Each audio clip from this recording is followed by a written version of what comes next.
for another plan was made. In the land of Los Angeles, in the shadows of the Hollywood sign, studio executives and accountants forged in secret a master plan.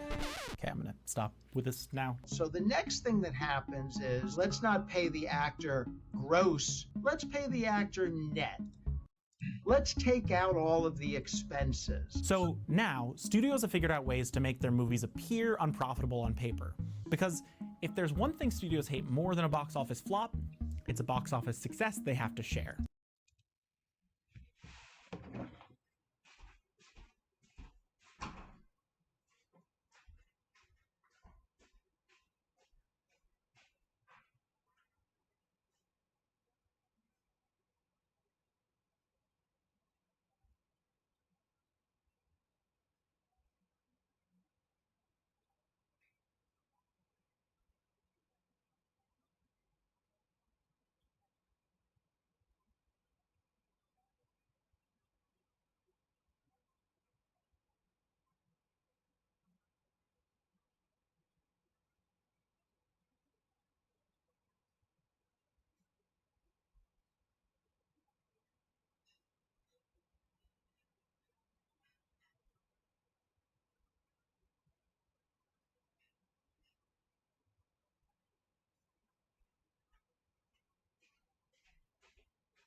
A lot of what we know about the practice of Hollywood accounting came out in the lawsuit Buchwald versus Paramount, where in 1990, Art Buchwald, who had written a script eerily similar to 1988's Coming to America, sued Paramount for stealing his concept. During the court proceedings, a lot of the insane ways that studios keep their books came to light. But how does Hollywood accounting actually work? Who does it hurt? And do any movies make money? To find out, we're gonna make a movie. And to do so, I'm gonna take on a role that some have called the most creative people in Hollywood. An accountant. I'm excited to announce the upcoming release of what is sure to be a hit film, Good Work, the movie, from Morning Bros Studios. Step one is to set up an LLC for the movie. That way we can buy things from the other companies that our studio owns. I've budgeted that the film is gonna cost $10 million to produce. That's from paying the cast and crew, renting locations and equipment, transportation, lodging, craft services, etc. Then we'll spend $10 million on marketing the movie through TV spots, bus stop placements, skywriters, posters above urinals, and so on. Looks like we've spent about $20 million so far. I expect the movie to make $100 million at the box office. Looks pretty good to me. But that pesky Dan Toomey negotiated a net profit deal of 10%. Looks pretty good to me. But that pesky Dan Toomey negotiated a net profit deal of 10%. And my movie profited $80 million. And I'll be damned if I give $8 million to some overpaid actor in his mom's trench coat. So I'll start looking for ways to reduce those profits. We, of course, have to give the theaters their cut, which came out to about $40 million. And boy, did we go through a lot of paper cups on that set. I'd better set up a shell company that sells paper cups to ourselves at a reasonable markup. 15 million seems fair for a few thousand cups. And that brings us to $75 million in total expenses. Still a bit to go. We used some of the same lots and equipment as our huge flop, the Clippy biopic we made. So I'll just take equipment as our huge flop, the Clippy biopic we made. So I'll just take $10 million of its loss and bring it over here, because those were obviously shared expenses. We're looking pretty good. We've almost lost money. But where else can we? Oh, all that production money had to come from somewhere. So we obviously borrowed that from our other shell company at a fair interest rate of 50%. And it's been a few years, so that interest has stacked up. Looks like we owe another $20 million. Would you look at that? The movie actually lost $5 million. I'm so sorry, Dan. We actually didn't make any net profits from this one, so you're not gonna get paid. Bummer. Now, Good Work, the movie, isn't a real film yet, but the tactics we used are all real ways that studios use to offset their expenses. There are producers who will take loans for production and charge that interest as an expense to the production. And in some cases, they're sort of taking loans from themselves. For example, in Harry Potter and the Order of the Phoenix, a movie which Deadline leaked the receipts of in 2010, it's clear that a Warner Bros. Subsidiary loaned Warner Bros. Money at an exorbitant rate of 30% to produce the film, which over the years of production cost from themselves. For example, in Harry Potter and the Order of the Phoenix, a movie which Deadline leaked the receipts of in 2010, it's clear that a Warner Bros. Subsidiary loaned Warner Bros. Money at an exorbitant rate of 30% to produce the film, which over the years of production cost $57 million. This doesn't just hurt Dan Toomey and our fake little movie. Hollywood accounting has materially affected tons of real people. To name a few of the more prominent examples, Winston Groom, the author of the novel Forrest Gump, was promised 3% of the net profits of the movie adaptation. The film grossed over $700 million at the box office and won the Oscar for Best Picture, but Winston was never granted a dime of the profits. Thankfully, he was able to receive some undisclosed amount after threatening to sue. The Tolkien estate never got their 7.5% of the profits from the Lord of the Rings franchise, a series that generated an estimated $6 billion in revenue. And according to John Cusack, he hasn't gotten any of his promised profits from his role in the generational hit Say Anything. Cusack claims that Fox said any of his promised profits from his role in the generational hit Say Anything. Cusack claims that Fox says the film cost $16 million to make, and yet somehow lost $44 million in the 35 years since its release. Things have gotten even tougher in the era of streaming. Previously, actors could occasionally make some money on the back end if a film performed exceptionally well, or they would get residuals when TV shows they were in went into syndication.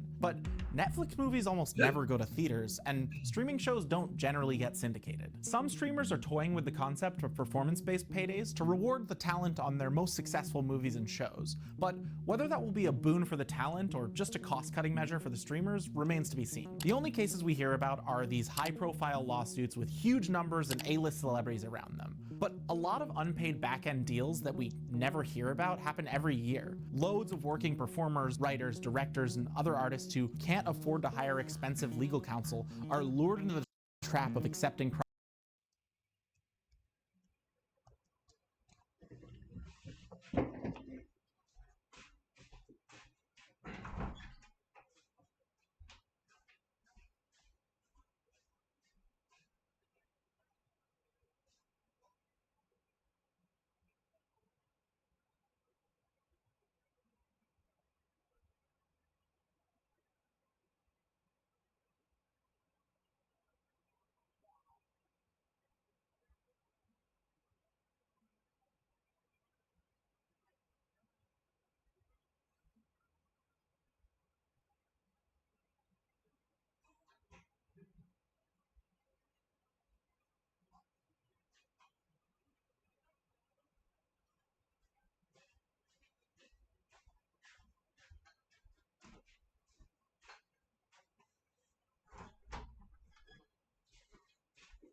profit-sharing deals from the studios. And in an industry that leaves many artists barely scraping by, so much so that almost every major Hollywood union has had to strike within the last few years, losing out on an essential lifeline like syndication and being stuck with unpaid back-end deals can be a major blow. But while actors, writers, and directors feel the biggest brunt of these tactics, real change might actually come in the form of some good old-fashioned corporate infighting. TSG Entertainment, the production company best known for having a logo that nerds like me will recognize as a reference to the Odyssey, recently sued 20th Century Fox and Disney, accusing them of using Hollywood accounting techniques to cheat profit participants like themselves out of money. The financier claims that they invested $3.3 billion into over 100 films from Disney and 20th Century, who in turn shorted them out of hundreds of millions of dollars. Their deal states that TSG would co-finance the production and marketing costs in exchange for a share of the defined gross receipts. As a result of the unpaid royalties, TSG had to borrow money to meet their funding obligations for the third highest grossing film of all time, Avatar: The Way of Water, aka the one with the whales and the immortality and the character who can literally commune with God, but we're gonna downplay that and save it for the third movie. And in doing so,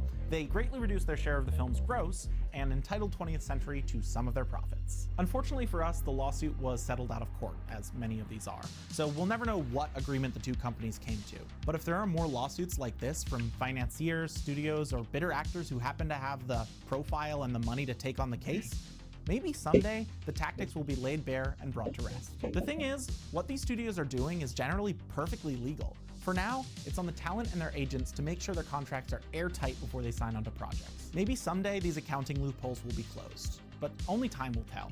At the moment, Hollywood is in a bit of a weird spot, with fewer ongoing productions, a box office still recovering from a COVID slump, and a series of strikes.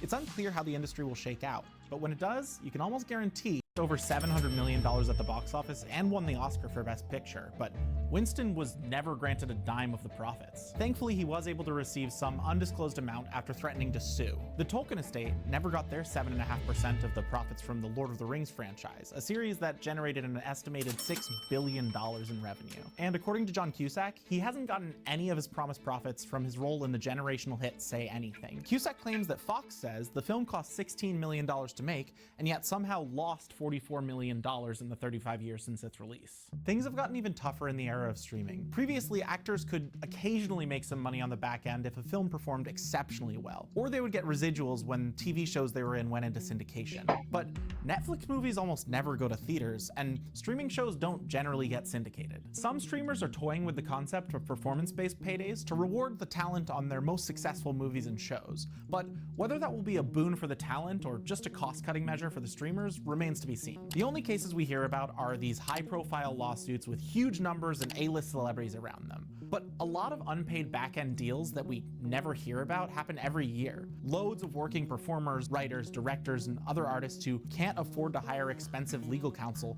are lured into the trap of accepting profit-sharing deals from the studios. And in an industry that leaves many artists barely scraping by, so much so that almost every major Hollywood union has had to strike within the last few years, losing out on an essential lifeline like syndication and being stuck with unpaid back-end deals can be a major blow. But while actors, writers, and directors feel the biggest brunt of these tactics, real change might actually come in the form of some good old-fashioned corporate infighting. TSG Entertainment, the production company best known for having a logo that nerds like me will recognize as a reference to the Odyssey, recently sued 20th Century Fox and Disney, accusing them of using Hollywood accounting techniques to cheat profit participants like themselves out of money. The financier claims that they invested $3.3 billion into over 100 films from Disney and 20th Century, who in turn shorted them out of hundreds of millions of dollars. Their deal states that TSG would co-finance the production and marketing costs in exchange for a share of the defined gross receipts. As a result of the unpaid royalties, TSG had to borrow money to meet their funding obligations for the third highest grossing film of all time, Avatar: The Way of Water, aka the one with the whales and the immortality and the character who can literally commune with God, but we're gonna downplay that and save it for the third movie. And in doing so, they greatly reduced their share of the film's gross and entitled 20th Century to some of their profits. Unfortunately for us, the lawsuit was settled out of court, as many of these are, so we'll never know what agreement the two companies came to. But if there are more lawsuits like this from financiers, studios, or bitter actors who happen to have the profile and the money to take on the case, maybe someday the tactics will be laid bare and brought to rest. The thing is, what these studios are doing is generally perfectly legal. For now, it's on the talent and their agents to make sure their contracts are airtight before they sign onto projects. Maybe someday these accounting loopholes will be closed, but only time will tell. At the moment, Hollywood is in a bit of a weird spot, with fewer ongoing productions, a box office still recovering from a COVID slump, and a series of strikes. It's unclear how the industry will shake out, but when it does, you can almost guarantee that studios will continue to find ways to lose money.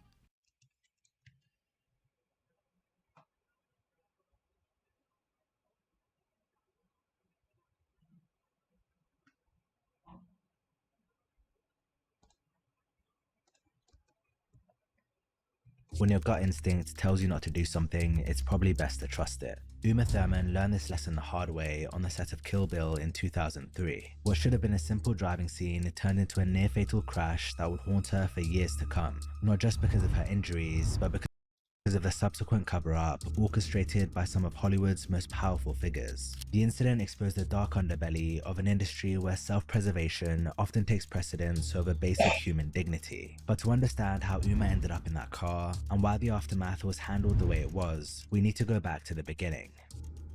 When Uma Thurman first met Quentin Tarantino in the early 1990s, she was a rising star in Hollywood, and he was an audacious new director fresh off the success of Reservoir Dogs. Going into 1994's Pulp Fiction, he needed a talented actress to play the lead role of Mia Wallace, the coke-addicted wife of gangster Marcellus Wallace. There were many actresses up for consideration, but after a 3-hour-long lunch with Thurman, Tarantino decided she was the one. At first, she wasn't sure about taking the role because she found the script frightening and vulgar, but Tarantino convinced her to do it. This turned out to be the best decision of her career because the movie became consideration, but after a 3-hour-long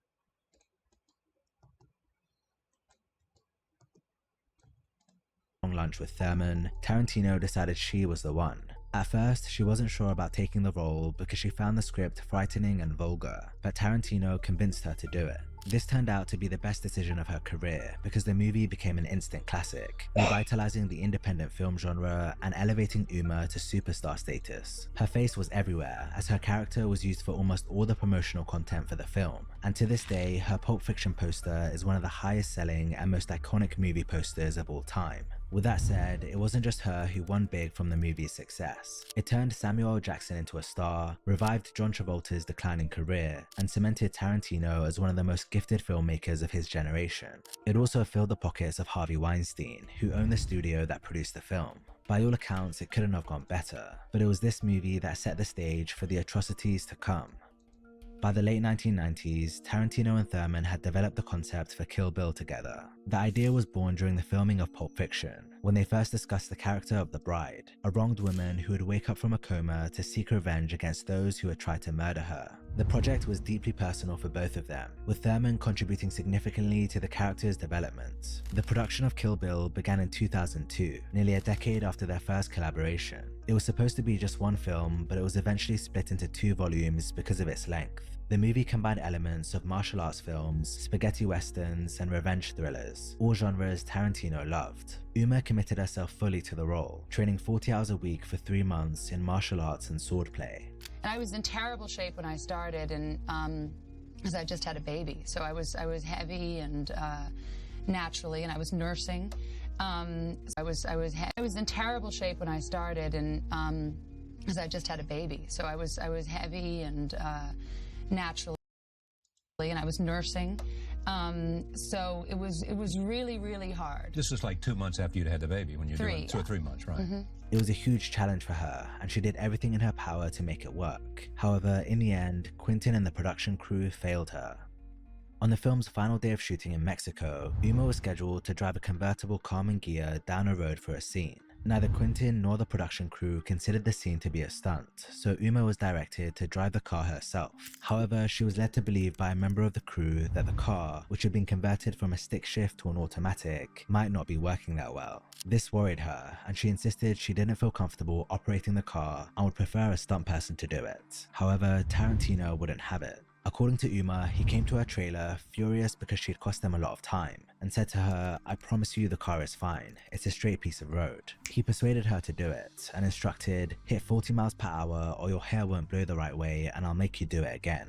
She trusted him and went ahead with it, but that's a decision she'll regret for the rest of her life. The road wasn't actually as straight or safe as Tarantino said. It was a sandy and unpaved road which made controlling the car difficult, so when Uma encountered a bend in the road, she lost control. She tried her best to get the car back under control, but it only ended up drifting more, and she ended up crashing directly into a palm tree. Her head snapped back and her body jolted, and she slowly slumped back into her seat. At this moment, she felt a searing pain, and the thought crossed her mind that she might never walk again. Tarantino and the production crew ran over to come help her, and she was rushed to hospital. Her knees were damaged, her body was bruised, and she suffered a concussion, and some of these injuries turned out to be permanent because she suffers from neck and knee pain to this day. But the truth is, she's lucky to be alive, because the speed at which she hit that palm tree could have killed her.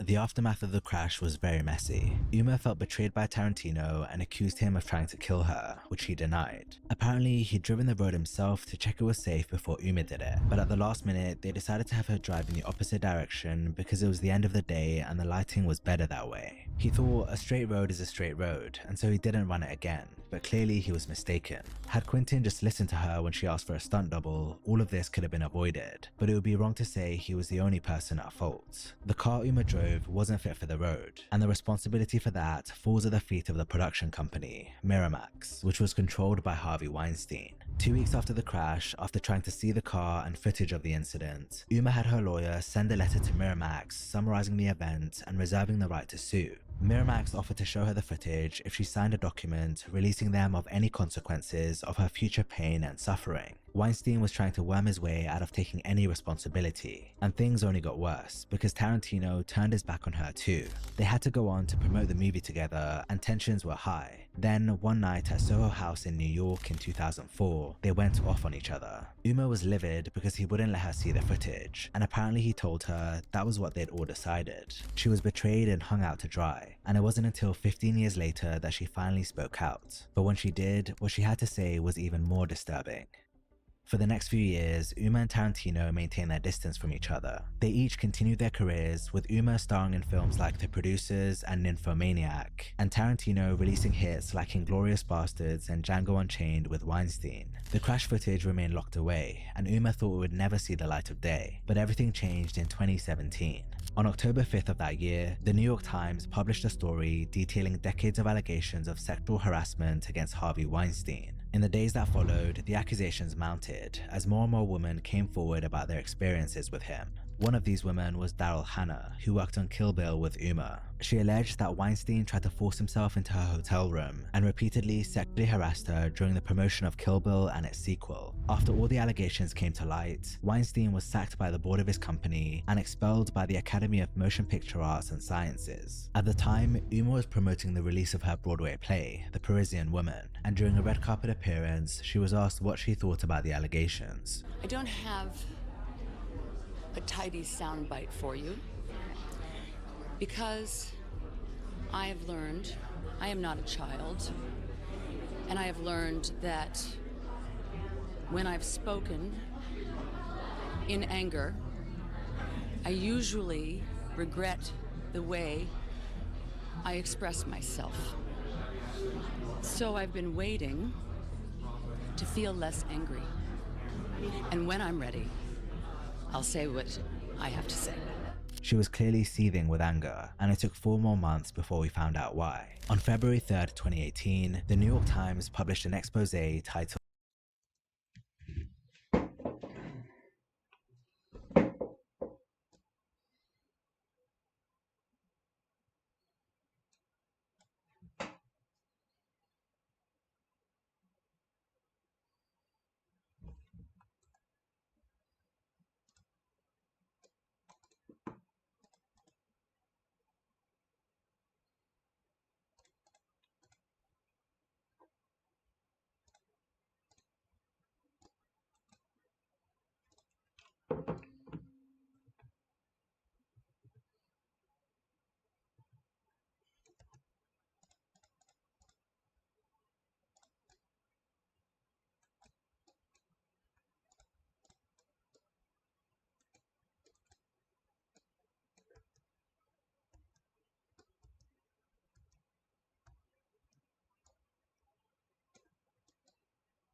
Ну хватит глупости болтать.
This is why Uma Thurman is angry. The actress is finally ready to talk about Harvey Weinstein. In it, Uma revealed that she too was one of Weinstein's victims. After working together on Pulp Fiction, Weinstein started making advances on her, with the first strange experience being in his Paris hotel room. Apparently he told her to follow him down a hall while wearing only a bathrobe, then went through a door which led to a steam room. Uma was wearing a full black leather outfit, and it was so hot that she said, "This is ridiculous, what are you doing?" And he got very flustered and mad.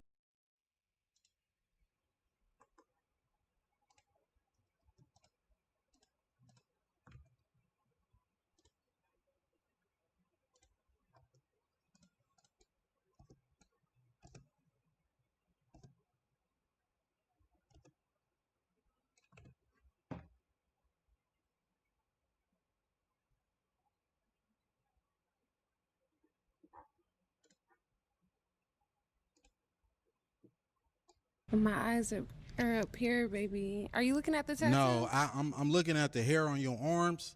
You know, women I deal with, they don't have hair on their arms. Come on down south out there and meet some friends, man.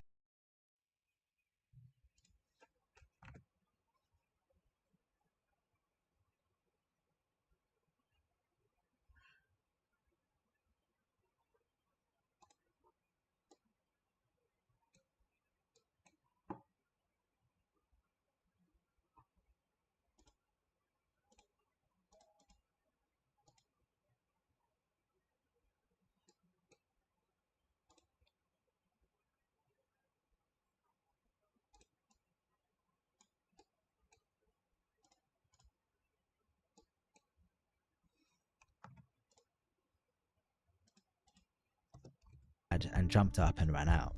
The first attack came not long after in Weinstein's suite at the Savoy Hotel in London. Uma said, "He pushed me down. He tried to shove himself on me. He tried to expose himself. He did all kinds of unpleasant things, but he didn't actually put his back into it and force me." The following day, Uma was still shaken up and Weinstein sent a bunch of flowers to her house. She decided she needed to confront him about what happened, so she went back to the Savoy Hotel with her friend. Weinstein's assistant came down to speak to her at the bar and convinced her to leave her friend to go upstairs and speak with him alone. Uma agreed reluctantly, and when she came face to face with him, she told him, "If you do what you did to me to other people, you lose your career, your reputation, and your family. I promise you." According to Uma, Weinstein fired back by threatening to derail her career. From that point, the two had a frosty relationship, and Uma saw Harvey as an enemy she had to tolerate for the sake of her career. When Kill Bill came around and they were set to work together again, she told Tarantino about what happened, and he spoke to Weinstein. After their conversation, Harvey gave Uma a half-baked apology and they went ahead with the project. The truth is, Quentin already knew what kind of man he was, because years earlier, while he was dating actress Mira Sorvino, he found out that Weinstein had sexually harassed her too.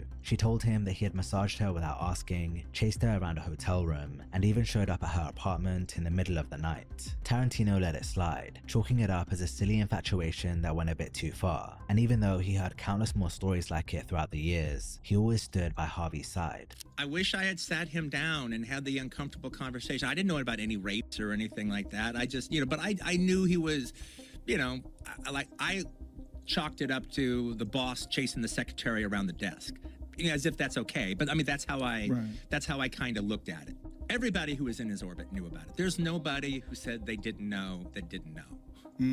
If you're in his orbit, and that includes all the big actors who he palled around with, they all knew. They didn't know they didn't know anything about rapes, but they had heard. Yeah. They had heard things. I wish I talked to him. I wish I had sat him down and go, Harvey, you can't do this. You're gonna fuck up everything. If anyone could have gotten through to him, perhaps it would have been Tarantino, because the two were thick as thieves for years. Weinstein produced all of Tarantino's movies from Reservoir Dogs in 1992. For years. Weinstein produced all of Tarantino's movies from Reservoir Dogs in 1992 all the way up to The Hateful Eight in 2015, and they had what he's described himself as a father-son relationship. How weird is it for you to have had a relationship with that guy for all these years, making all these films, and now see what he's become? It's sad. It's sad. It was like, he wasn't just this guy who financed my movies. He was, kind of like a father figure. I mean, he was kind of a fucked up father figure, but that's most people's fucking father. Yeah. He was a fucked up father figure, but he was like, he was involved in, my professional life for like a long, long time. So it's like, I think it's sad. Weinstein was an obscenely powerful man during those years. He had the ability to do almost whatever he wanted and get away with it, and he abused that power for as long as he could. He held all the cards. Everybody came to him. And I'm not just talking about people in the entertainment industry, I'm talking about people in politics and in, big business and industry. He was also very unpleasant to be around, but he was a master manipulator, and his moods changed very quickly, and you never knew whether you were, his confidant or whether you were going to be screamed at. He didn't have a very original repertoire, but it was a system that worked. Massages, inappropriate suggestions, expecting people to work with him, unclothed. When he was finally exposed for his crimes, Uma must have felt a sense of closure, given her own horrible experiences with him. However, there was one thing she couldn't get off her mind: the footage of the crash he'd kept from her. At the time the news broke, her and Tarantino had largely mended their relationship, and she'd come to forgive him for what happened. She asked him to search for the footage and bring it to her, and he agreed. After some digging, he managed to locate it, have it digitized, and deliver it to her. It could be that Weinstein's fall from power made it easier for him to bypass the corporate barriers that previously prevented Uma from obtaining the footage, or it could simply be that Tarantino jumped ship with his loyalties when he saw that Weinstein was done for. Either way, Uma got her hands on the footage she'd been after for 14 long years, and she revealed it to the world, first in her New York Times interview, then on social media. In a now deleted Instagram post, she wrote, "I post this clip to memorialize its full exposure in the New York Times by Maureen Dowd. The circumstances of this event were negligent to the point of criminality. I do not believe, though, with malicious intent." Quentin Tarantino was deeply regretful and remains remorseful about this sorry event, and gave me the footage years later so I could expose it and let it see the light of day, regardless of it most likely being an event for which justice will never be possible. He also did so with full knowledge it could cause him personal harm, and I'm proud of him for doing the right thing everything and for his courage. The cover-up after the fact is unforgivable. For this, I hold Lawrence Bender, E. Bennett Walsh, and the notorious Harvey Weinstein solely responsible. They lied, destroyed evidence, and continued to lie about the permanent harm they caused and then chose to suppress. The cover-up did have malicious intent, and shame on these three for all eternity. Weinstein and his co-conspirators have faced no legal consequences for their handling of the crash, although for Weinstein it wouldn't change much. He's already serving a 23-year-long sentence for his sex crimes, and given his deteriorating health, he's unlikely to see the outside of a prison cell before he dies. Tarantino gave his side of the story in a 2018 Deadline interview, calling the crash the biggest regret of his life. And while I don't doubt that, it's hard not to believe he could have done more to help Uma fight Weinstein and Miramax.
quick question. Have you ever been told that you don't act black enough and that you act white? Or better yet, you are the whitest black person I have ever met before? I know. Crazy stuff. It's like, hold up, let me just...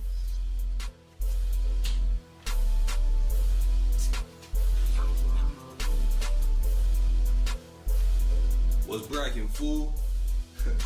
Shit, ain't much going on, twin. Chillin'. I'll break yourself, fool. It's a motherfucking rock. Where the fuck have you been? Missing in fucking action. I call your motherfucking phone to tell you about Man, shut the fuck up, ho.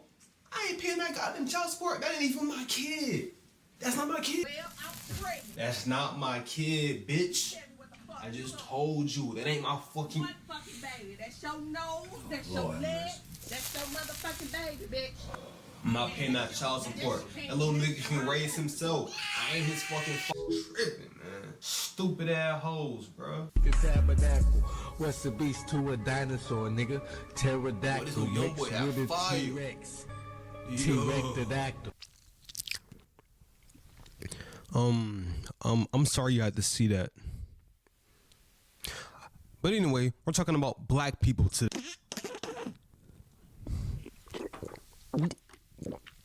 In my 31 years living on this planet, I have experienced and come across many types of black people in my day. So I would say I'm something of an expert on black. And there has been many occasions where I was called a white black person, or as people say, Oreos, and that I'm not black enough, that I act white, yada yada yada, you know, all that fun jazz. And I won't lie, it hurt my feelings every time I heard it. I would always be thinking about it for hours upon it, and afterwards, like, how can I change? How can I be more nigga? What was wrong with me? Is it the way I talk, walk, act? What was it? Why my dick not 12 inches? And yeah, I like white things, and I like golfing with the homies and sipping tea in my hood. I also like listening to rap and shooting up hoods. I mean, what's the problem? But actually, I believe I found a solution, because I've heard anyone call me a white black person since I was a sophomore in high school. And I say this is due to the fact that I have, I guess you could say, mastered the dark arts, you know, honed my skills in the art of niggatry. I've essentially become more nigga. And ever since then, life's been good. I've become a master at code switching. And then there's this one instance I will never forget, and I'm pretty sure it was the final time I was ever called a white black person, and it was, again, sophomore year of high school. So I'm in science class, just chilling, doing my own thing. I have two other partners who happen to be white, and as we're working, the topic of NBA Youngboy, that gangster, comes up, and then one of them asked me, do I listen to Youngboy? And I'm like, nah, I don't listen to Youngboy. I don't like him. And then he goes, man, you're the whitest black person I have ever met before. That shit hurt, I'm not gonna lie. And then the other one goes, yeah, you're whiter than me. I wanted to slap them both. I really did. I wanted to...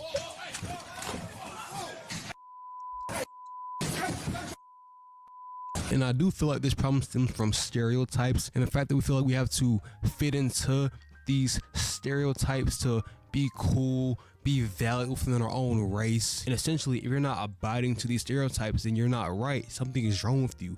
You're gonna be just an outcast within your own race. It's like your stereotypical white fella in America. You got it? Yes. You're probably thinking of some preppy guy, you know, classy, eloquent, always proper, dressing nice, has a nice job, you know, nice family, very organized. But then when you think of your stereotypical black person, what do you have? Well, they're nice, but that's nice, has a nice job, you know, nice family.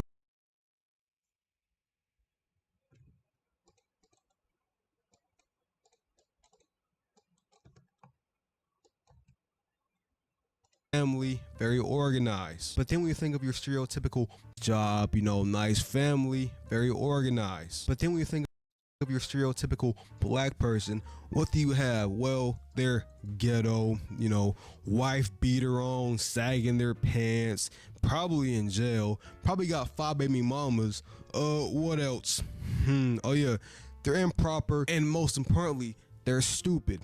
That's just how it's painted in America. You can sit here and say I'm bullshitting, but you know damn well I'm right. That is literally how a foreigner with very little knowledge of American people would see us. And I do see why that stereotype is true, because a lot of black people tend to live in more poorer areas and ghettos and stuff like that, while white people tend to be in more urbanized and upper class areas. It's about their surroundings and the way they grow up.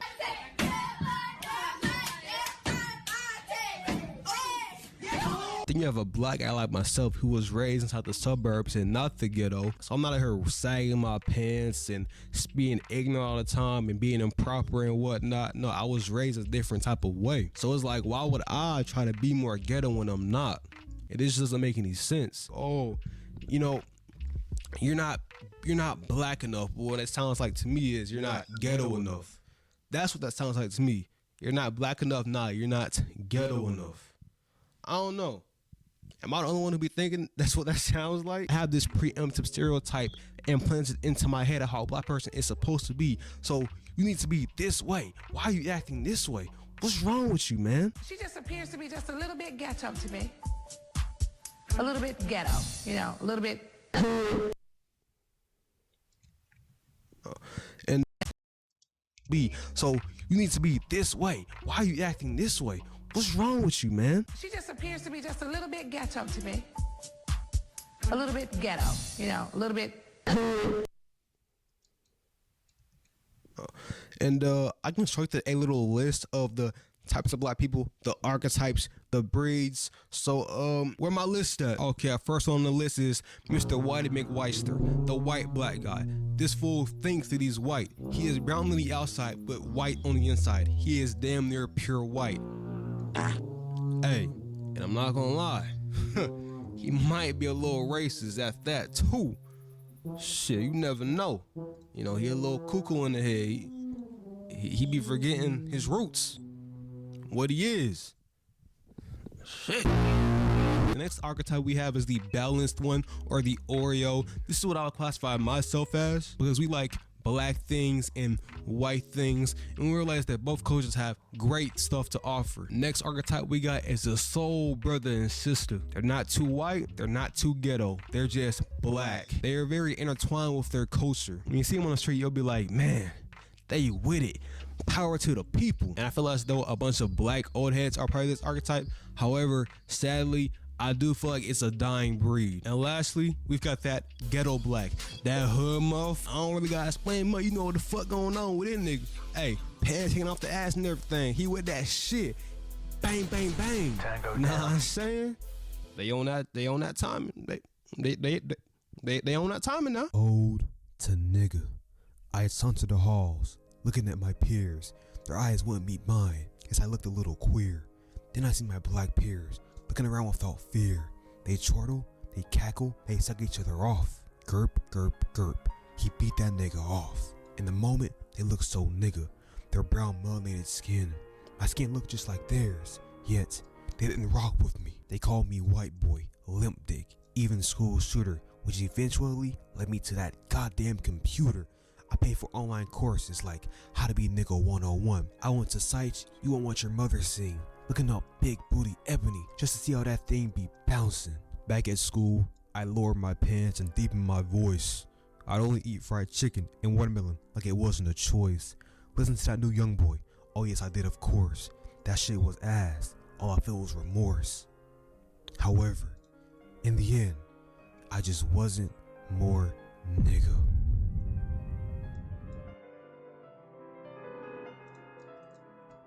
I guess we can just boil it down to being yourself and not trying to be something that you're not, because everybody is different and whatnot. We all have different circumstances and everything. Like, if you're not from the hood, then don't try to act like you're from the hood. You're from the suburbs, just act like you're from the suburbs, all right? You're still black.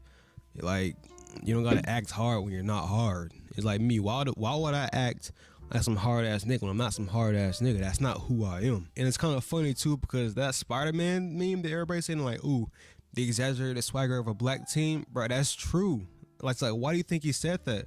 Because black people have that exaggerated swag. We all know this shit. There's certain things that black people do that every other ethnic group just doesn't do, all right? And that shit is swag, all right? Like, it's swag, you know what I'm saying? Like, it's just different. The way we talk, walk, act, it's just our culture. It's our flavor, it's our seasoning. Just how white people have their own things, Hispanics, Asians, every ethnic group has their own type of flavor, their own seasoning, which makes it special. Yeah, but hey, just do you, man. If you not ghetto, if you're not hood, bruh, don't try to. People ruin their lives over this, and everybody knows it. Black people make up about like what, half the jail percentage, but only a quarter of the United States percentage. It's kind of crazy, but that's just how it is. So don't get yourself inside the wrong crowds. Be smart about this shit. Me personally, I see this stuff like the white and black, like being an Oreo and whatnot. I see that as a superpower because it's like, bro, you know both sides of it. It's like you can be more black at times, you can be more white at other times. It's like, bro, if you go into an interview, you know how to be white. Or if you're around hood niggas, you know how to be black. You know what I'm saying? Like, it's your superpower. Oh shit. Here we go. Again! Fuck you looking at, nigga?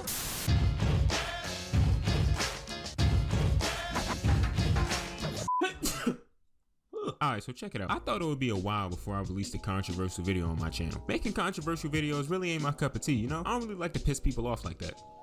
Okay, that's a lie. I love pissing people off, but I never wanted to make a career out of it. So I never thought I'd make a controversial video until later on down the line. But it turns out that that day came earlier than I thought. Now, I know what you're thinking. You're thinking, what the fuck happened? Around a long ass time ago, I made a video. That video was called Nerdy Black Men Get No Love. To briefly, and I mean briefly, summarize that video, I talked about how some nerdy girls, nerdy black girls specifically, be doing a bit of capping when it comes to liking nerdy men, nerdy black men specifically, and how nerds everywhere were catching heat back in the day for simply being nerds. I edited the video, uploaded it to YouTube, and put a clip on Twitter. Now for a few months, everything was fine. That was until you beautiful people decided to come and blow the video up. Seriously, I can't thank y'all enough, bro. Like, really. The likes, the comments, the shares, y'all are making this channel freaking grow. Y'all got me to 15K subscribers way before I'd ever thought I'd get there. Just thank you. Yes, thank you so much. Thank you. But I'll save all of that for the subscriber special video. Anyways, that video gained a bit of traction, and aside from a few people in the comments who disagree with me, I thought everything was cool. And then one day, I opened up Twitter. Read, nigga, read! I saw that I had 8 or so notifications. I was like, oh shit, a nigga popping on Twitter now? I couldn't have been more wrong. I opened up the notifications tab and was flabbergasted. I had 1 retweet, 4 likes, and 20 quote tweets. They were fucking me up on Twitter. I mean, just beating my ass, brutalizing me viciously. I got ratioed. They ratioed me. Now, I've been dragged on Twitter before, back when I made that tweet about tipping, but that paled in comparison to this shit. On that tweet, I got maybe 2, possibly 3 quote tweets. Now I got 20 niggas curb stomping me. Not to mention the niggas who replied to the tweet itself. Here, let's take a look at some of those tweets and better observe this ass whooping.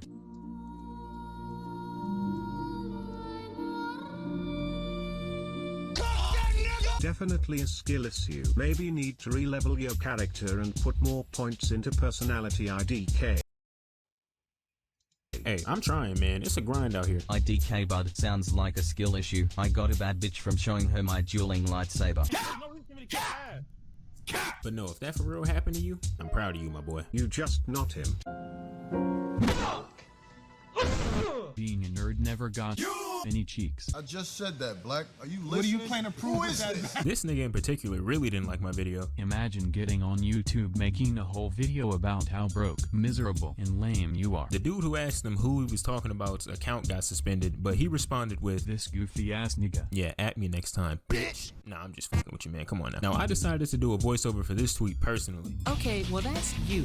I was raised around 2 nerds alongside my brother, and mother of us have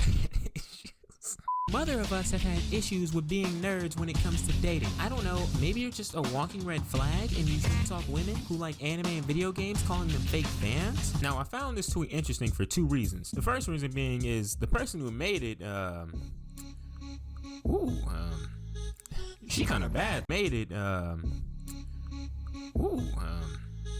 she kinda bad though. Listen, honey, I believe you and I got off on the wrong foot, you know? Allow me to take this opportunity for you and I to get reacquainted, per se. Oh, you a freak. Well, listen, reacquainted, per se. Oh, you a freak. Well, listen, you and I got off day.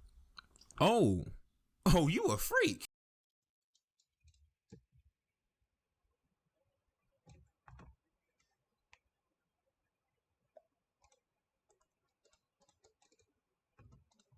get you and I got off. Ooh, she kind of bad though. Listen, honey, I believe you and I got off on the wrong foot. You know, allow me to take this opportunity for you and I to get reacquainted per se. Oh, you a freak. Well, listen, Sashomaru, maybe you and I need to get together and I can show you my Tetsaiga. You know what I'm saying? Maybe you can get a load of my wind scar. You feel me?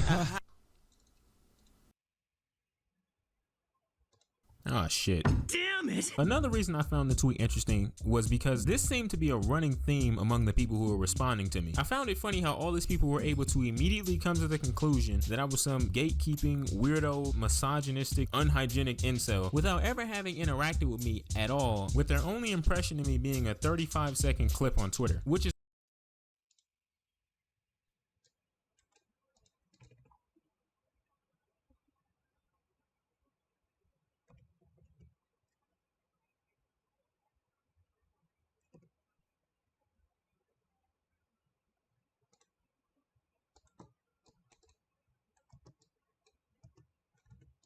why I promptly responded to her with this. Miss, you don't know me from a random nigga on the street. How are you able to extrapolate me being a walking red flag from a 35-second clip of me saying being a nerd hasn't gotten me a girl? This touches on something that I want to talk about later in the video, so we ain't gonna talk about it right now. Oh, I almost forgot. You know the girl whose tweet I featured in my original video? The one who inspired this whole thing? The one who couldn't figure out how to push the right stick to the left? What do they want me to do? To the left. Hello?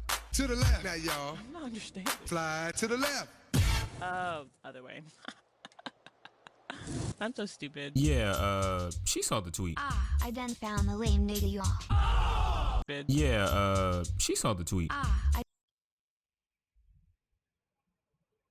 done found the lame nigga you are. What?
This guy over there and I are still making like crazy eye contact. Me when I see my type. And it's just a video of him walking.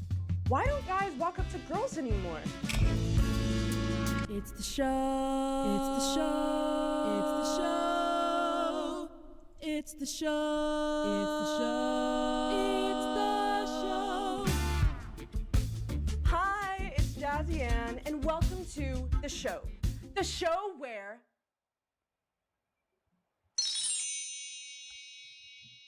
do y'all know this man? This is my friend Koi. And he's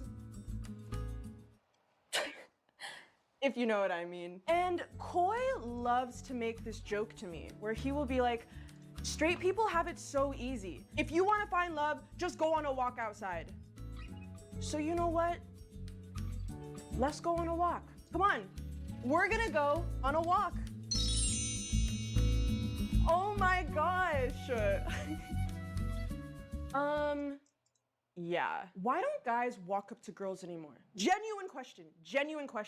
And this goes both ways. You know, boys could ask, okay, well then why do guys always have to do the work? Like, why can't girls make the first move? And you know what? That's a valid point. But as a woman, I'm talking about from my perspective. There have been so many instances in my life where maybe I'll be at a coffee shop and I'll be doing some work. I notice someone there and we're so obviously looking at each other, right?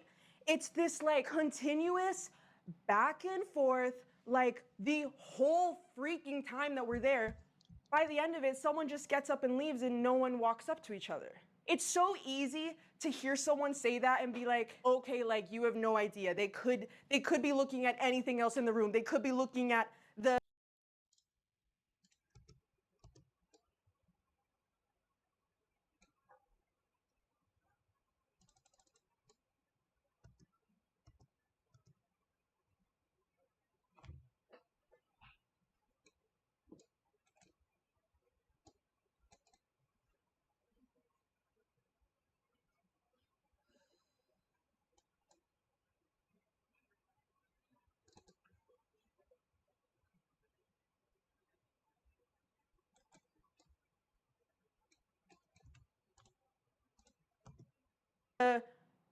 toddler on their iPad behind you, right? That's playing their music out loud so no one can focus in the coffee shop, right? The few times that I have been like, frick it.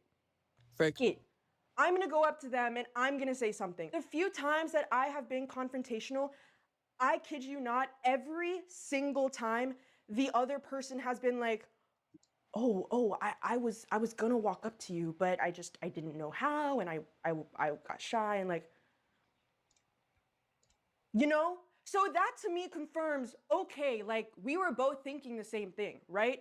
Why don't guys walk up to girls anymore? Whenever I was growing up, I felt like I heard so many stories about guys approaching women, and I don't even mean in I don't mean in a creepy way, obviously. I'm talking about a wholesome, like, oh my gosh, I saw you walking across the street and I like needed to say hi type of vibe, right? Like, are those things just in movies? Okay, walking across the street is like kind of intense.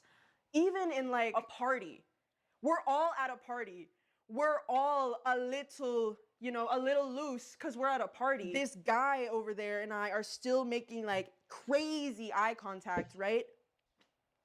And he doesn't come up to me. I literally saw this Instagram reel as I was on my Instagram reel grind. And I saw there was this video. And this is not the first time someone has made a video like this. Me when I see my type. And it's just a video of him walking. And the joke is like, do you get the joke? Do I need to explain the joke to you? The joke is that, is even though he saw his type, he's not gonna do anything about it.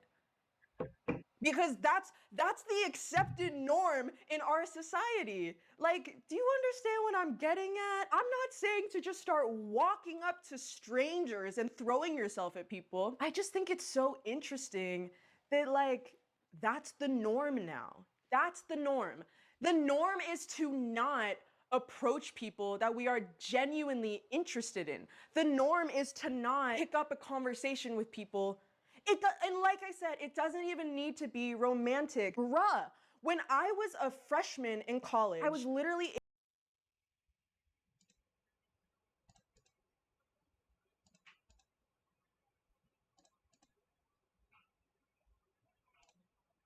The restaurant scene is probably one of the few instances of really tight scene to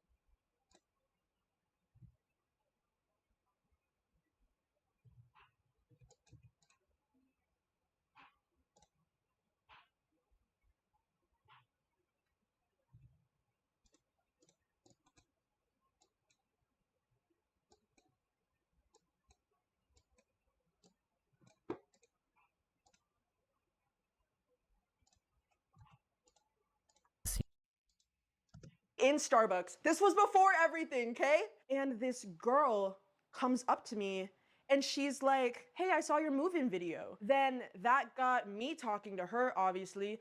And then low-key, we just started like vibing really heavily. And then we ended up hanging out later. And then I ended up helping her on one of her short films that was like a really big deal.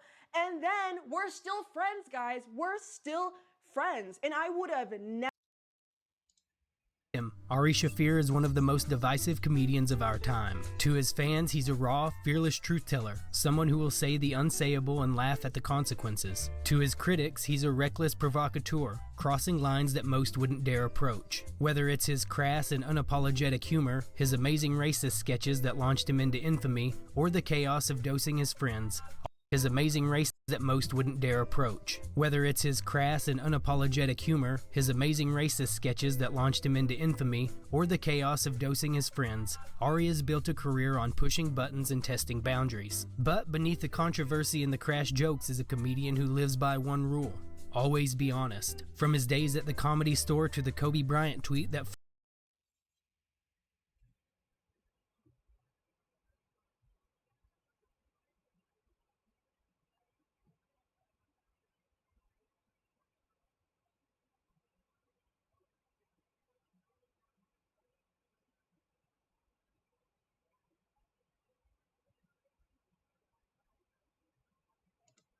forced him to flee home, this is the story of Ari Shaffir, the man who refuses to apologize no matter how many people he pisses off. Because at the end of the day, he's not just a comedian. He's a reminder that comedy isn't always meant to make you feel comfortable. Get in there nice and deep like. Ari grew up in a strict always meant to make you feel comfortable. Get in there nice and deep like. Ari grew up in a strict Orthodox Jewish family. After high school, he attended seminary in Jerusalem for a few years but quit after realizing he didn't believe in God. To say Ari's father, a Holocaust survivor, was upset would be an understatement. My dad said, even a dog believes in God, you must be lower than a dog. Ari went on to graduate from... My dad said, even a dog believes in God, you must be lower than a dog. Ari went on to graduate from the University of Maryland with a degree in English literature before moving to Hollywood to pursue a career in comedy. Answering phones at the Comedy Store turned into shifts working the cover booth and eventually working the door. 4.5 years later, he was made a paid regular. During this time, Ari created a skit series called The Amazing Racist. It was dark, provocative, and exactly what you'd expect from Ari. Love it or hate it, The Amazing Racist was Ari doing what he does best, being controversial. Hello,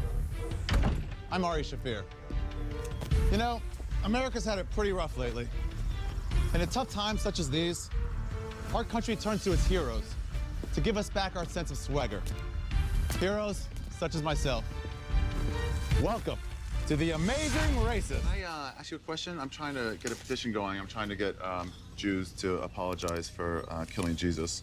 So I'm trying to get as many signatures as I can. What are you doing in a Jewish market here talking to Jews this way? How do you talk like that? Why do all you guys talk like such victims? Like that's what you sound like all the time. Can I interest you guys in a boat ride? We're giving away free boat rides today. Boat ride? Yeah, it's just a free boat ride. We're trying to get, what do you guys call yourself, African Americans to back. Скандалы, мошенничество, насилие или неуплата налогов. Именно с этого чаще всего начинается падение актеров, ютуберов, стримеров и прочих селебрити. Вы таких случаев наверняка видели десятки. Но сегодня я хочу рассказать историю гораздо смешнее, когда топовый стример едва ли не лишился всей своей карьеры из-за неудачного рейда в World of Warcraft.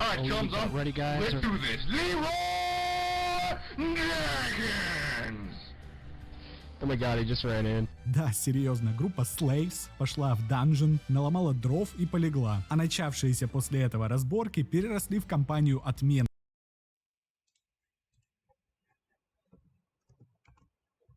С пересмотром всей биографии виновника, который теперь рискует упасть на дно интернета. Оказывается, что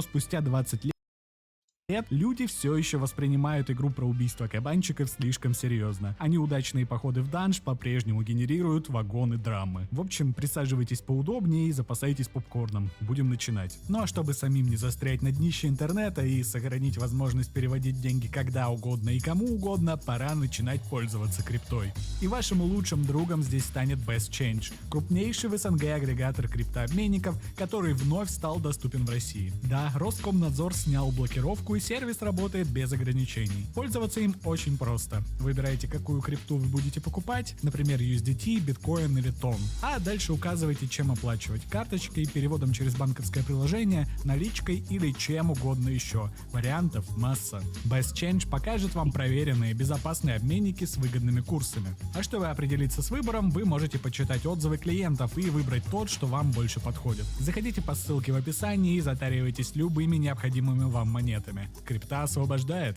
Давайте познакомимся с нашим действующим лицом. Это Тор, он же Джейсон Тор Холл, создатель инди-игровой студии Pirate Software. Тор начал карьеру игродела, устроившись работать в Blizzard вслед за своим отцом. Захотел попробовать той самой знаменитой магии when it's done. Директору отдела тестирования пришла мысль. Знаете, что за поебтину он придумал?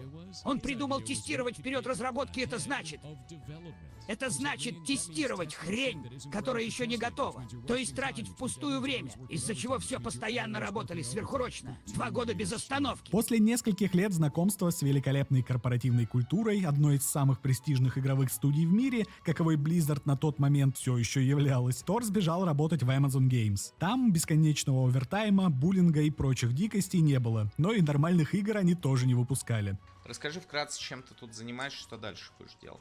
Я хочу собрать, ну точнее она уже собрана, топ-гильдию, запомоить сервер и распродаться на фанпэй. Это вкратце, чтобы потом вдонатить в фифу. Как тебе такой план? В итоге наш герой попросту завязал с AAA-сектором, открыл свою инди-контору Pirate Software и начал пилить пиксельную RPG под названием Hardbound. Заодно стримить разработку на Твиче, чтобы делиться прогрессом с донорами и привлекать игроков в ранний доступ. И эти стримы за несколько лет собрали огромную аудиторию, так что Тор с еще парой стримеров-айтишников выбили для себя на Твиче отдельную категорию — программирование и геймдев, в которой Тор занял почетное 1-е место с более чем 1 миллионом фолловеров. Потом за это же получил награду Streamer Awards, а сегодня Pirate Software буквально самый популярный геймдев-стример в мире. Впрочем, это примерно как быть самым знаменитым кампучийским боевым карликом. Большинство из вас на стримах Тора, скорее всего, не было. По 10-12 часов разглядывать исходный код и слушать рассказы про внутрянку индустрии — это своеобразное развлечение. Массовой зарубежной аудитории Тор знаком в первую очередь как тот самый чел из шортсов, который объясняет всякие штуки про игры и геймдев, рисуя схемы в Paint. Помимо мотивационного контента и баек из игровой индустрии, Тор также делится советами по кибербезопасности, которой раньше занимался, проходит с подписотой игровые новинки, рассказывает про свой опыт в D&D. В общем, это такой шлепа-гигачат в мире гиков. Не просто прошаренный во всех геймерских и гиковских штуках, но и с полной копной волос.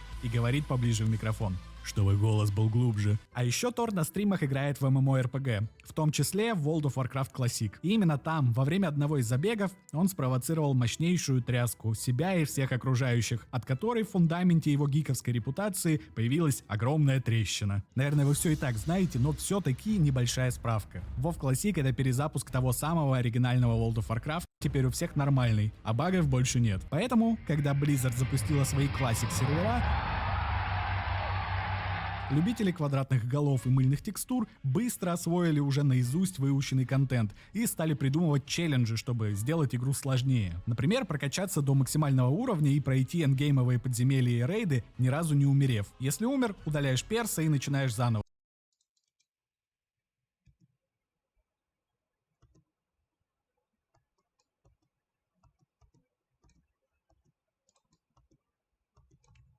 Как в рогаликах. Этот челлендж стал таким популярным, что в итоге разработчики просто добавили его в игру в виде хардкор-режима, для которого запустили отдельные сервера. На них персонажа невозможно воскресить. И да, конечно, даже в этом режиме для маньяков WoW Classic уже полностью зачистили, включая финального босса. Теперь вернемся к основному сюжету. Один из топовых стримеров на Твиче, Soda Poppin, создал на хардкорном сервере свою гильдию под названием OnlyFangs и позвал туда других стримеров. Каждый стрим в хардкор-режиме может оказаться роковым. Любой персонаж может умереть в любую секунду, как в «Игре престолов», а смерть — это обязательно драма и десятки или даже сотни часов на прокачку нового персонажа. Так что фанбои на каждом входе в опасную локацию сидят на краешке стула и боятся дышать. А тролли гогочут, отвлекают и делают ставки. Ну что еще? Привет, батя.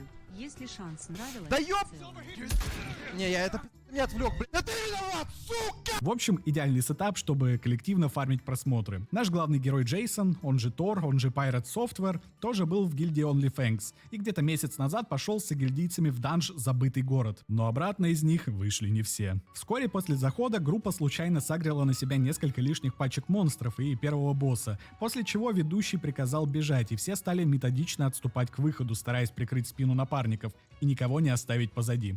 Все, кроме Тора. Тот сначала тоже попытался помочь группе, но потом забил и побежал к выходу без оглядки. Хотя ему опасность грозила меньше всего. В итоге группа потеряла двоих персонажей максимального уровня. Вернись немного и подхили меня. Босс, на мне сижу в медведе. Снапи, просто беги. Сейчас зелье прожму. Пират, братан, а ты куда? В смысле куда? Глянь на мою ману. Мы вывезем, вернись. Кольцо льда кастуй, братан. Просто прибей собак. Ты мою ману видишь? Что мне делать, по-твоему? Собак прибей. Ваншот.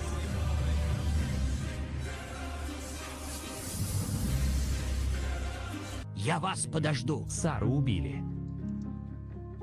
Ладно, сваливаем. Когда выжившие выбрались наружу и предъявили Тору, тот стал оправдываться, что у него не было маны, а у босса иммунитет к контролю, так что сделать он ничего не мог, и это вовсе не его вина. Собак можно заморозить кольцом. Обычных огров можно овцевать.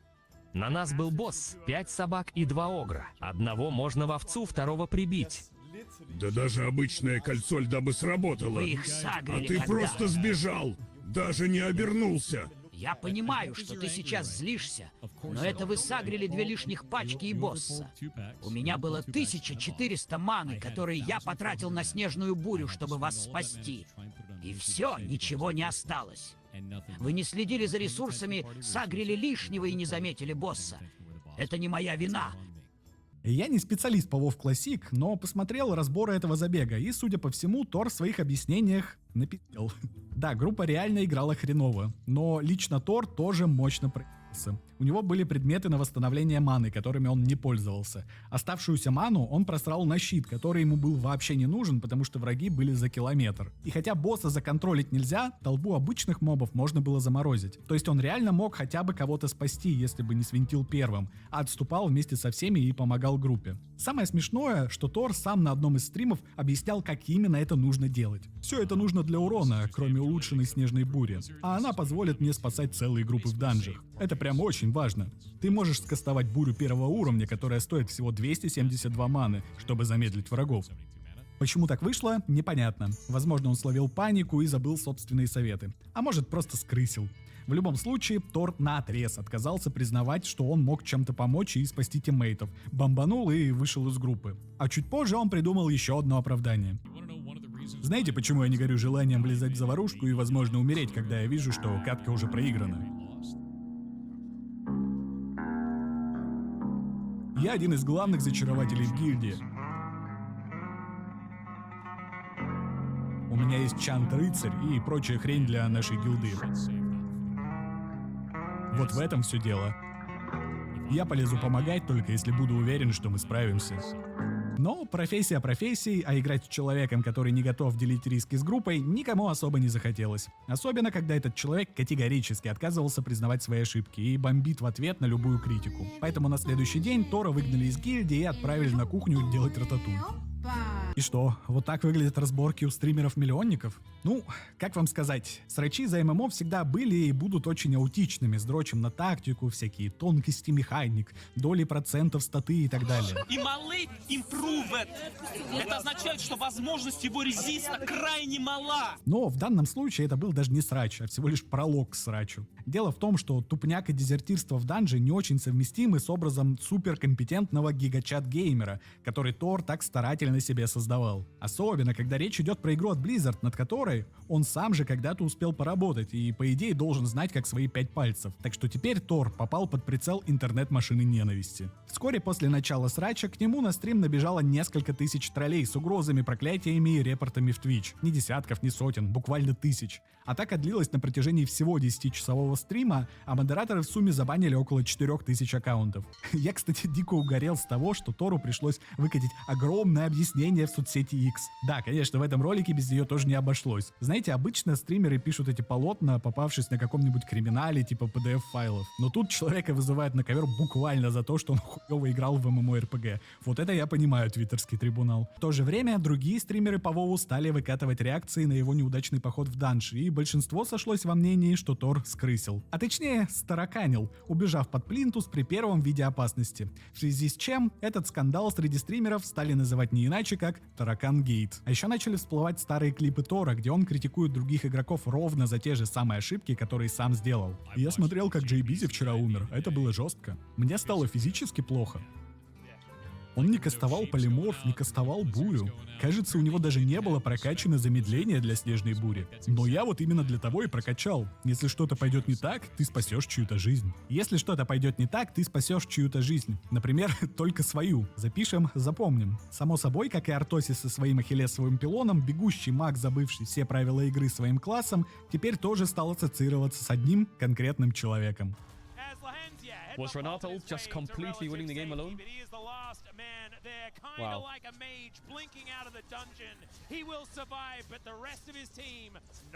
А еще в лучших традициях эпичных вайпов прошлого ютубер Алек Вижн сделал про крыса-мага анимашку в стиле мультов на флеше.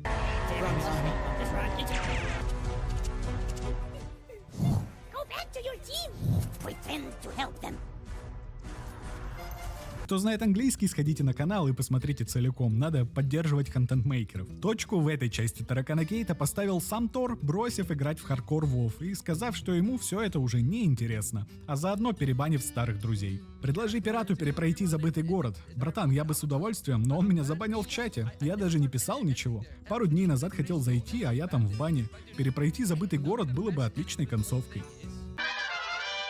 Поскольку коллективный разум Ютуба и Твича признал Тора законной целью, в его биографии стали стремительно находить все больше эпизодов, ставящих его скиллы под вопрос. Например, когда он со своей гильдией рейдил в другой ММО, Ashes of Creation, кто-то случайно сагрил не того моба, и половина рейда полегла. Тор, разумеется, долго бомбил, рассказывал, сколько часов из-за этого было потеряно впустую, и обещал забанить того, кто это сделал. А потом он посмотрел запись стрима, и оказалось, что он же и сам сагрил того моба, так что полегли все из-за него. И вместо того, чтобы признать свою ошибку, он стал себя оправдывать и утверждать, что на самом деле все сделал как положено. Потому что я умный, делаю все правильно, ни единой ошибки. Как вы вскоре убедитесь, не признавать свои ошибки и пытаться всех задавить уверенностью — это буквально единственный дэмэдж-контроль, в который он умеет. А чела, который нашел этот момент на стриме и выложил в Твиттер, Тор забанил.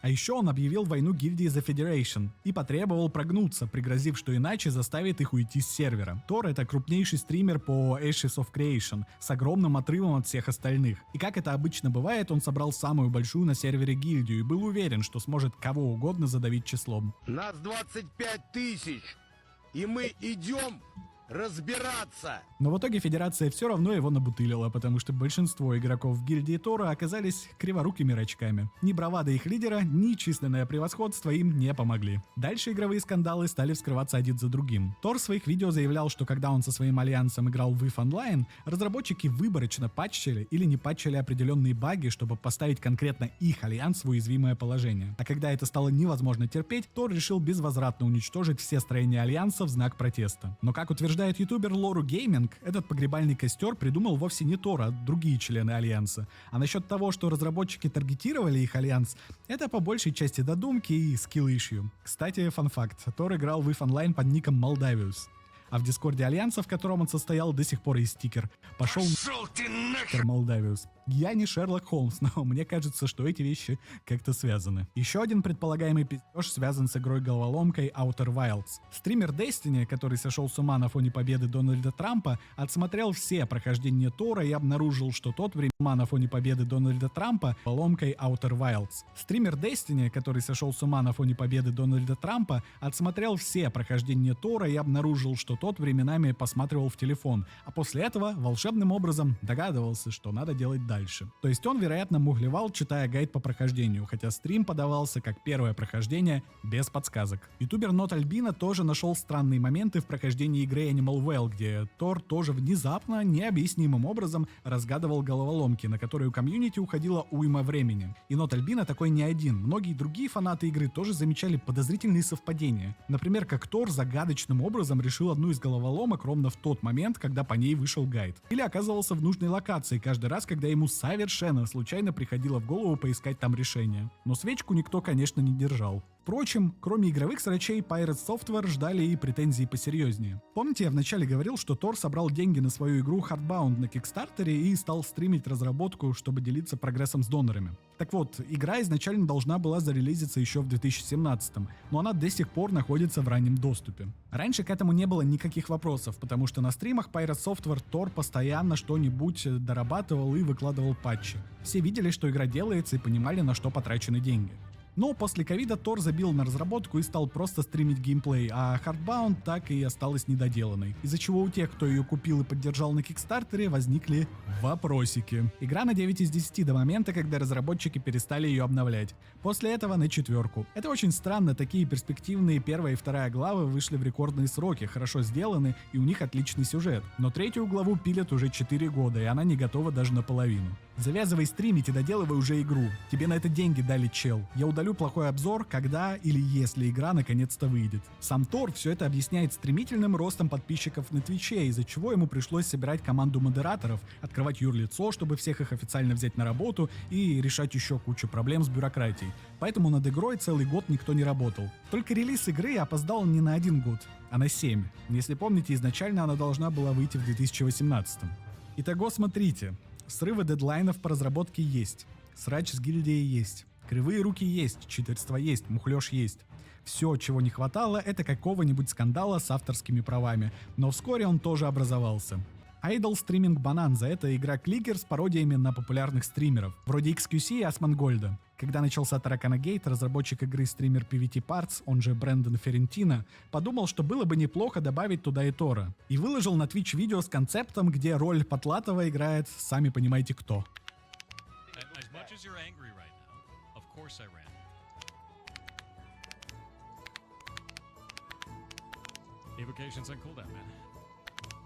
На записи использовались фрагменты голоса Тора из того самого забега в данже, где он придумывает отмазки. Тор воспользовался этим, чтобы кинуть игре копирайт-страйк и снести ее в стиме. Проблема только в том, что в опубликованной демо-версии игры никакого Тора нет, и его голоса тоже. Говорящий таракан существовал только в девелоперской сборке на машине у самого Ферентино. И никакого копирайта или правил стима не нарушал.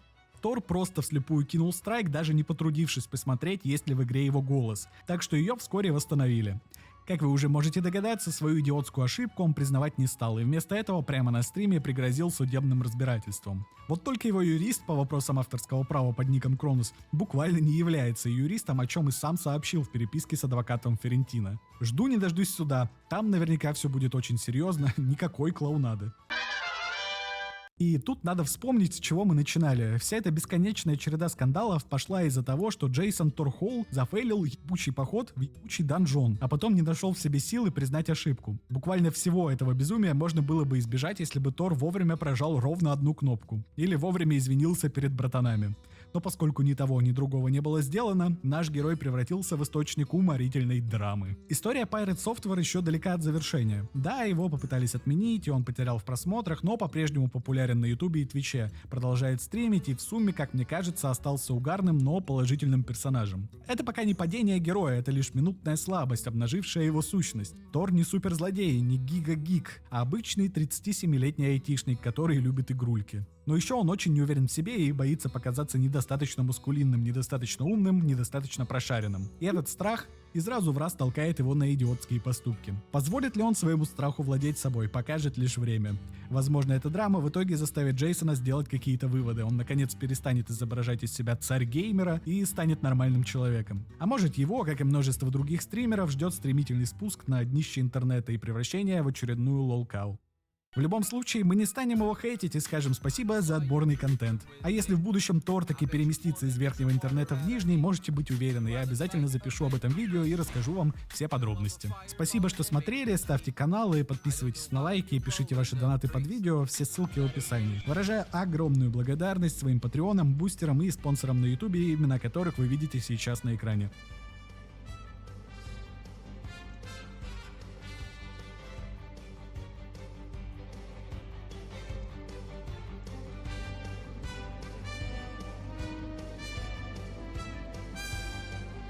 Вы тоже можете поддержать выход контента и подписаться на любой удобный вам сервис. Залетайте в телегу по ссылке в описании. Ну все, я побежал.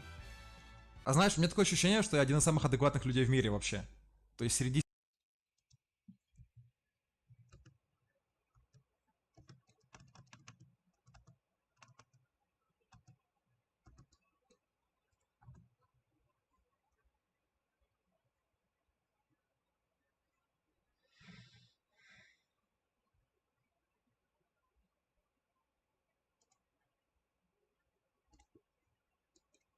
If I were to ask everyone watching this video right now, what makes someone dirty or disgusting, I would get a bunch of different answers. Some people would say, oh, when they don't brush their teeth. Other people would say, oh, when they don't take showers, when they litter, when they don't clean their room.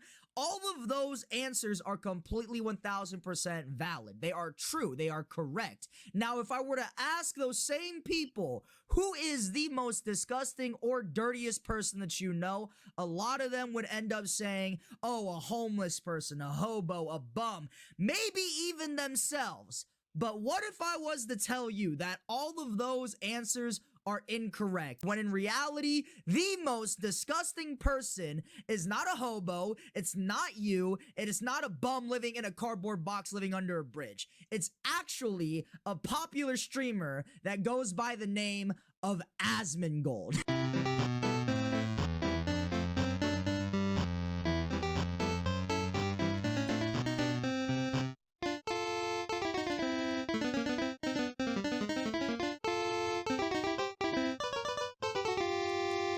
I got suspended for 3 days from my school, and I have 45 days of OIC. Now, in all honesty, I feel like a complete piece of garbage by introducing everyone to who Asmongold is, because in all honesty, if I had the ability to unlearn everything that I've known and seen about Asmongold, I would do it immediately. I honestly wish I never learned about this man. But unfortunately, I do. And if I'm going to suffer, so are you. So for those of you who don't know who Asmongold is a very popular Twitch streamer, mostly known for streaming World of Warcraft and stuff like that. I'm pretty sure he's a member of the famous Twitch group OTK as well.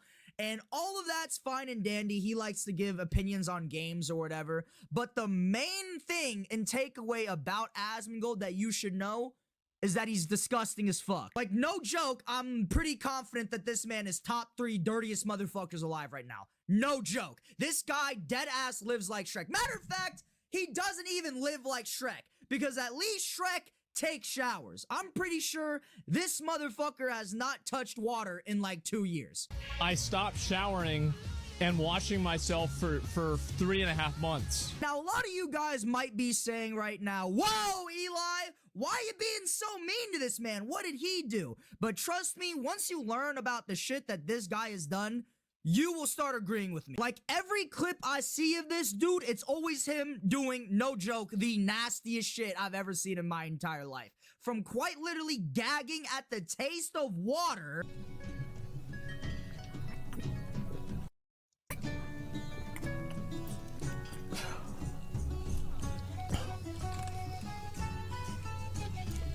It's better. to eating food with literal maggots in it. Look at him, guys. Look at him.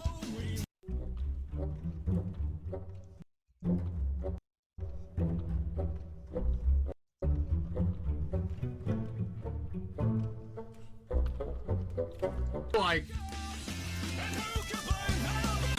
else do you look at this motherfucker by not just saying, this dude is nasty as fuck? By the way, I just gotta say that gagging at the taste of water is quite literally insane to me. This motherfucker is devolving. How do you not like the taste of water, bro? You're a human being. Not even a human being. You're a fucking organism. Every organism needs liquids and water to survive.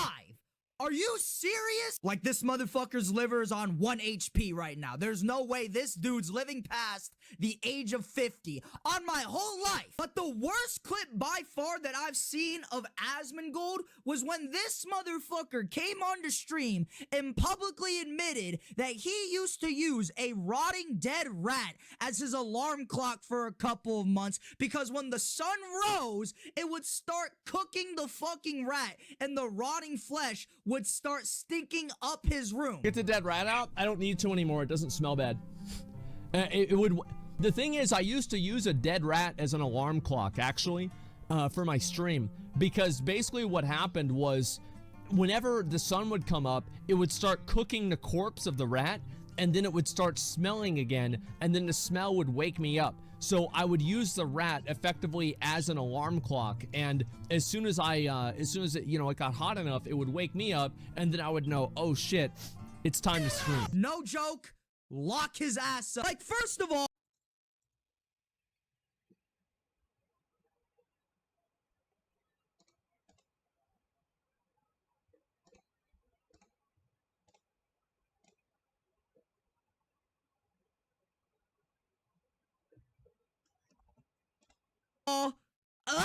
and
Second of all, why the fuck does he feel the need to share this information with us? Like, why does he feel so compelled to tell the rest of the world about his dirty ass deeds? And I have to suffer because of it.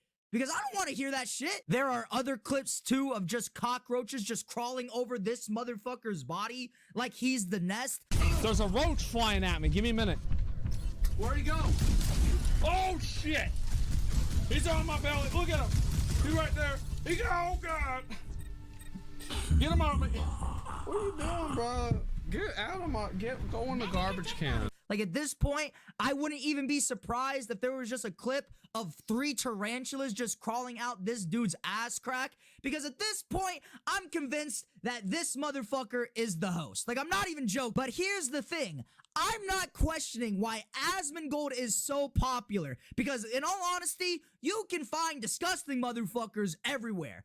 Just go to a Long John Silver's. What I'm asking is, how do people view Asmongold as a respected streamer and they value his opinions on gaming or just any topic in general when this motherfucker dead ass lives in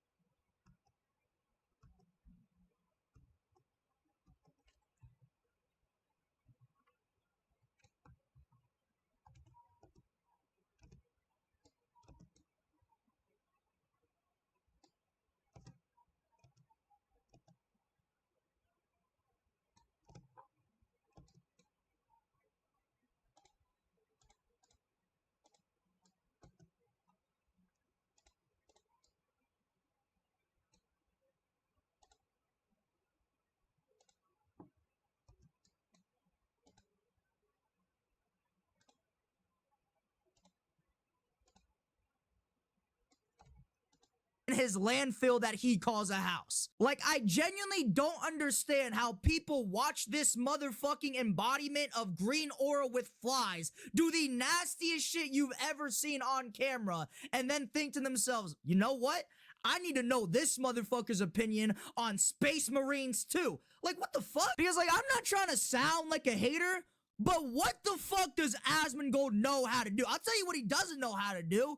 How to clean his fucking house. Because, like, don't even get me started on this motherfucker's house. This motherfucker's living like the Baker family in Resident Evil 7. Just rotting flesh, bugs, disgusting shit, and trash everywhere. And don't even get me started on his room either.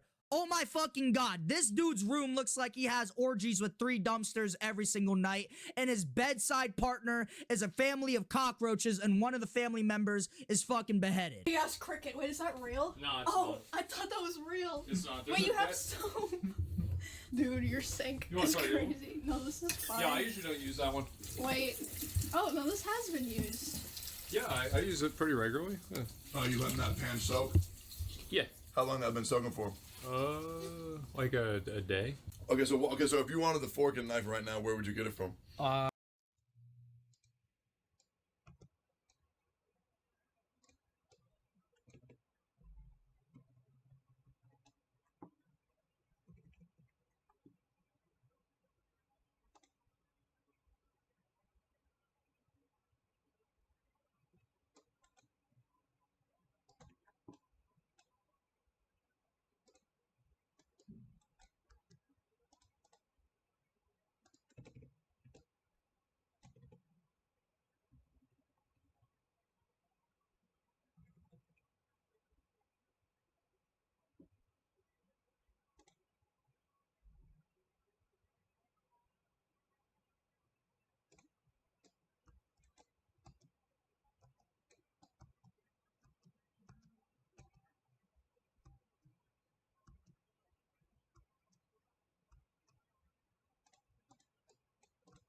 Right here.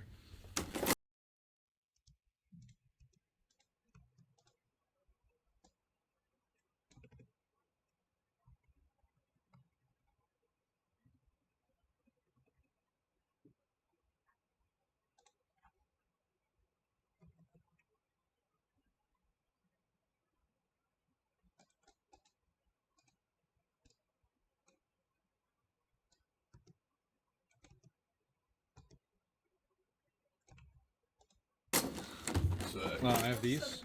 And despite all this shit, guys, again, I just have to reiterate this. People still go to Asmongold and say, this motherfucker knows what he's talking about. Like, what?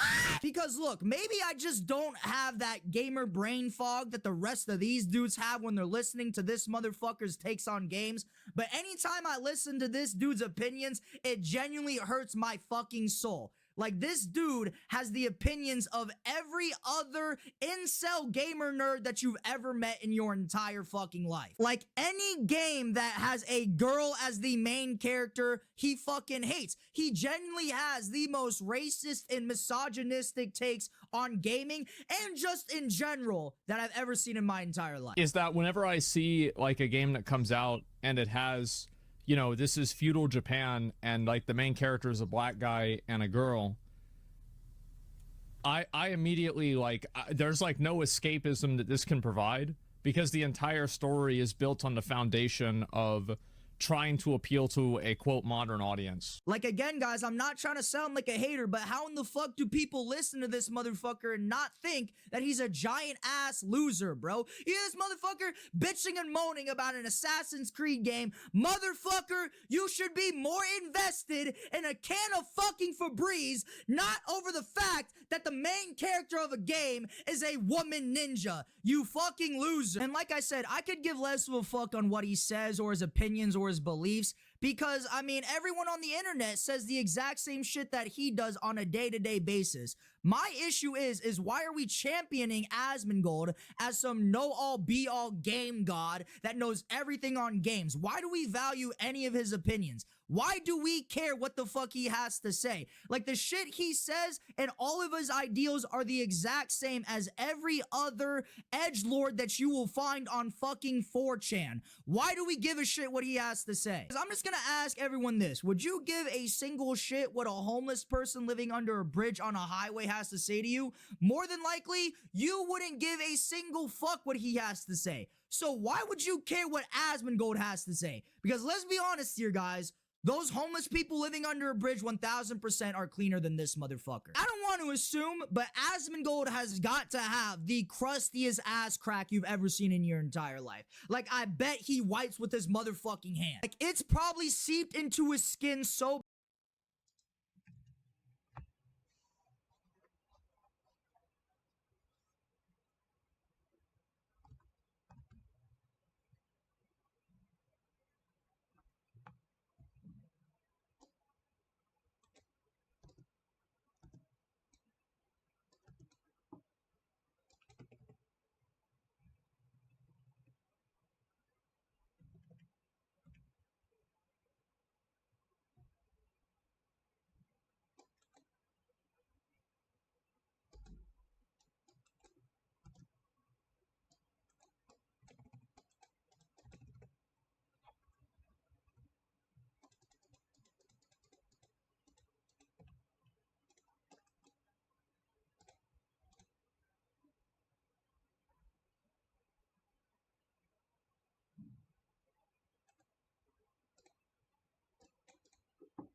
Few adult animated series embody a generation in quite the same way as MTV's Daria. What began as a spin-off of Beavis and Butthead would come to epitomize late Gen X/early millennial culture. Daria Morgendorffer gave a voice to the cynical, disaffected teens of the late 90s and early 2000s, a time when it was cool not to care. Attitudes among young people have obviously shifted a lot since then, but while the youth of today differ from their 90s counterparts in many ways, they still face a lot of the same struggles and anxieties that come with adolescence. And what's more anxiety-inducing than the emotions that come with a first crush, especially one that is dead on arrival. Daria's doomed crush on Trent Lane, her best friend's older brother, was a major recurring plot point early on in the show's run. Ironically, the thing that ultimately makes the storyline worthwhile is Daria's ability to accept that a real romance with Trent was simply never possible, for more reasons than just the super obvious one. You know, the age thing. Oh yeah!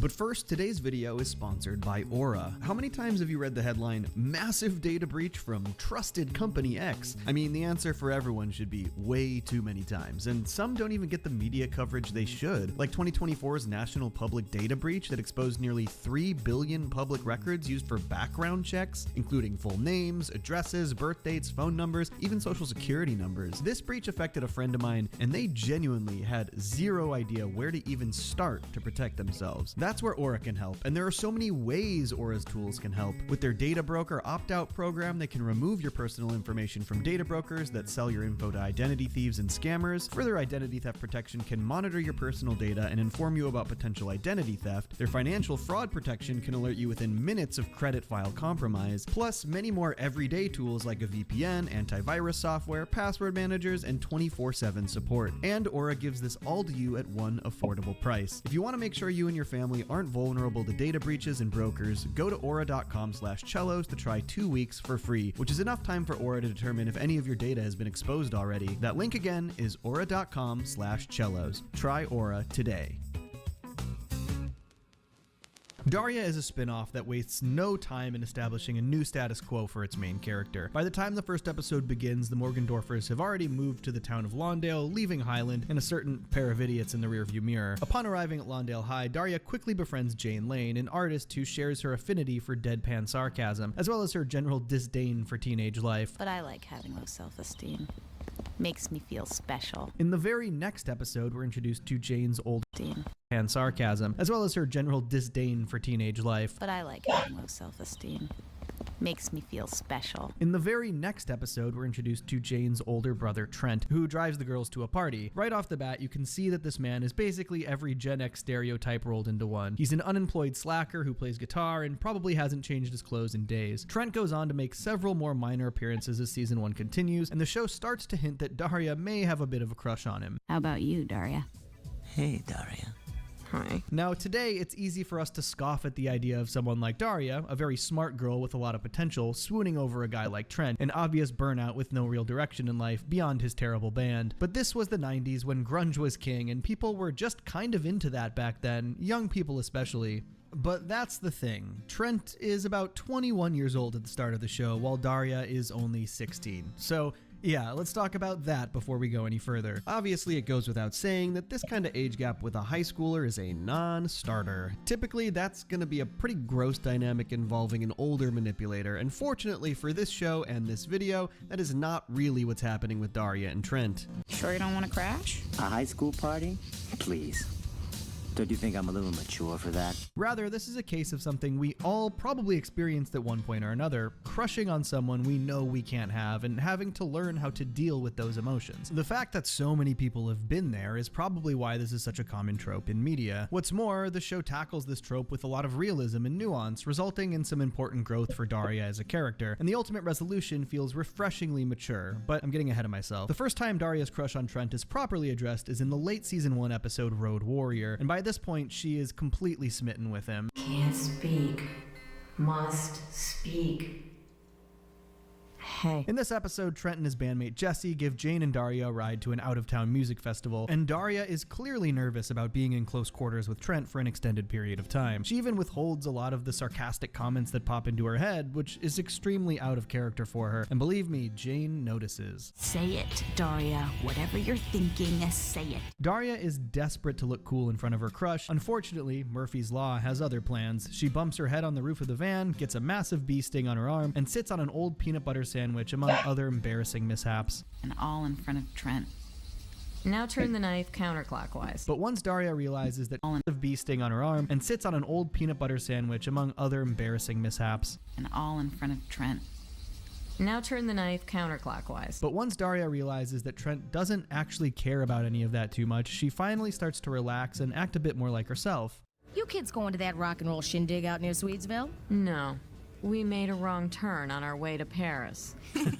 Later, when the van breaks down, Daria and Trent get some one-on-one time after Jane and Jesse go to look for help, and it's here we learn that Trent knows he's kind of a loser. He laments the fact that he still lives with his parents, doesn't have a job, and isn't even very good at playing guitar, his only real passion in life. Daria, do you ever feel like maybe you are wasting your life? Only when I'm awake? Daria offers him some reassurance, telling Trent that it's brave of him to chase his dreams and that he's lucky to get to live his life the way he wants to for the time being. The two come to a mutual respect, and everyone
seems to go home happy, even though they all miss the concert. You're pretty cool.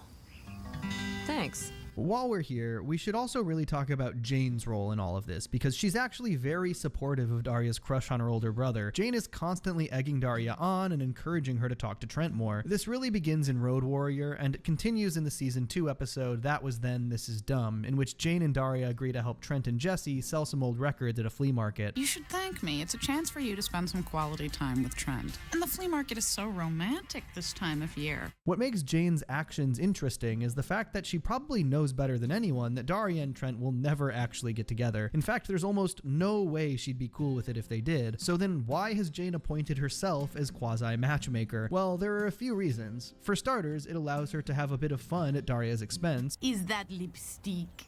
I just had a lollipop. Sure you did, kid. But she also sees it as doing her friend a favor. Keep in mind, one of Daria's defining characteristics is that she struggles to genuinely open up to people. Being vulnerable is basically her kryptonite. Jane knows this and thinks that by nudging her and Trent together, she can get Daria to become more comfortable talking about her feelings. Jane does this not because she wants them to become a couple, but because she wants Daria to be able to work through her crush on Trent, move past it, and maybe even carry what she's learned into her first actual romance. Most importantly, Jane wants to show Daria what she's feeling is perfectly normal. It's something everyone goes through, so she shouldn't feel too self-conscious about it. This idea is on full display in the penultimate episode of Season 2, Pierce Me. When Trent calls Daria to set up a secret rendezvous, a million thoughts race through her head. Trent? Jane's brother? For me? And part of her no doubt thinks that this could finally be her chance. It even throws off the audience expectations a bit, since Trent doesn't want Jane to know about this meetup. But this is all just one big misdirect, and Trent soon tells Daria the real reasons he wanted to meet up. Daria, Yes? I want you to help me pick out a birthday present for Jane. Oh. Yep, as it turns out, Trent just wants Daria's help to find a birthday present for Jane and was only being so sneaky because he didn't want to spoil the surprise. Nevertheless, Daria agrees to tag along. While looking for a gift, the pair get sidetracked almost immediately. They end up in a piercing studio Trent apparently frequents and soon find out there's a special going on where two people can get one body piercing each for half price. Daria sheepishly offers to get her ears pierced so Trent can get a new piercing he wants, only to find out earrings are not included in the special. Trent suggests Daria get a navel piercing instead. She's reluctant at first, but it doesn't take much for Trent to convince her, and yeah, this is probably the skeeviest Trent comes off in the entire show. I'm not going to pierce my belly button. It never did anything to me. Daria, it would look really hot. I've seen a lot of debate among Daria fans regarding what exactly Trent's intentions were here, with some suggesting that he knowingly manipulated Daria's crush on him to get what he wanted.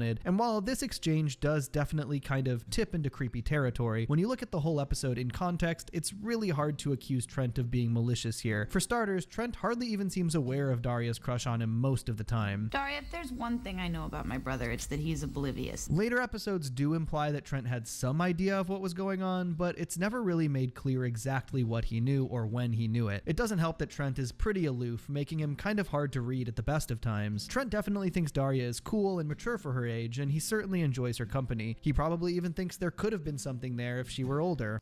You know, Daria, sometimes it's hard to believe you're in high school. But one thing the show does make clear is that Trent never saw Daria as a serious romantic option. No matter how cool or mature she was, getting involved with a high schooler, especially his sister's best friend, was not a line he was willing to cross. So yeah, if anything, this whole situation kind of just reads as Trent trying to nudge Daria out of her comfort zone in the same way Jane often tries to. He's encouraging his friend to try out a slightly edgier new look, not fully realizing that she's head over heels and hanging on his every word. And everything I just said about Trent seems to be supported by how the episode ultimately resolves. Now, they do continue to lean into Daria's crush on Trent. Trent even offers Daria his hand to help her through the pain of getting pierced. The best thing to do is not think about it, then it won't hurt. It doesn't hurt. But Daria gets another cold, hard dose of reality when Trent's on-again, off-again girlfriend Monique shows up. Trent does talk Daria up to Monique, but this whole sequence really drives home the fact that Daria and Trent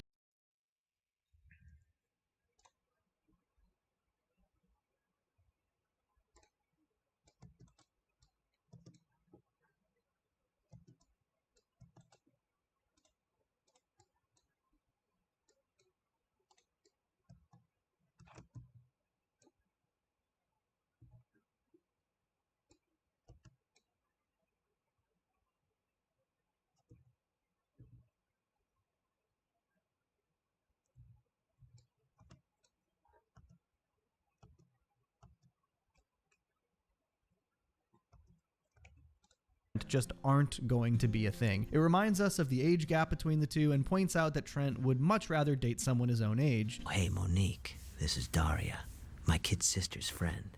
Daria's like the coolest high schooler I know. Still, Daria is actually would much rather date someone his own age. Hey, Monique, this is Daria, my kid sister's friend. Daria's like the coolest high schooler I know. Still, Daria is actually pretty proud of herself for going through with the piercing, and Jane feels the same way. I can't believe you had the nerve. Neither can I. It was Trent's idea. The more Daria talks about it, though, the more it really starts to sink in. I don't know how it happened, but there we were, and there he was, and there was this 2-for-1 special. Oh my god, what have I done? But while Daria starts to regret the piercing, Jane still sees the whole thing as an absolute win for her. Don't you get it, Daria? You did something stupid for a guy. Gee, you may join the human race after all. This really exemplifies what I was saying about Jane earlier. She's basically telling Daria, hey, you have a crush, you did something dumb because of it, and that's okay, it happens. I don't think any less of you for it, and you shouldn't think any less of yourself for it. Daria eventually goes home and takes out the piercing when she can no longer stand the itching. She only plans to leave it out for the night, but when she tries to put it back in the next morning, she finds that the hole is already closed up. Daria worries what Trent will think if she finds out she's not pierced anymore. She even makes Jane promise not to tell him, but he overhears the whole conversation, and to the surprise of no one, Trent doesn't really care. So your piercing closed up? It was an accident.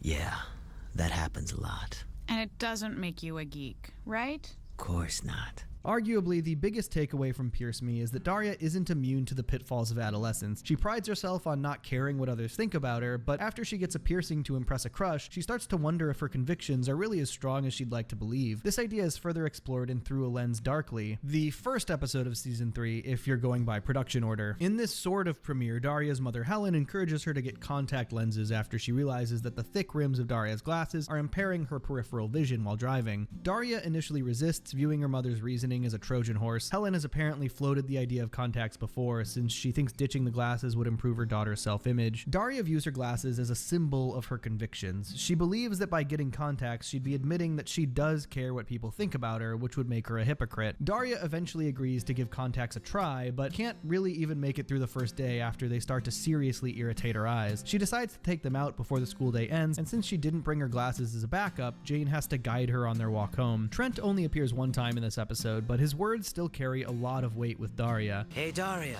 looks good.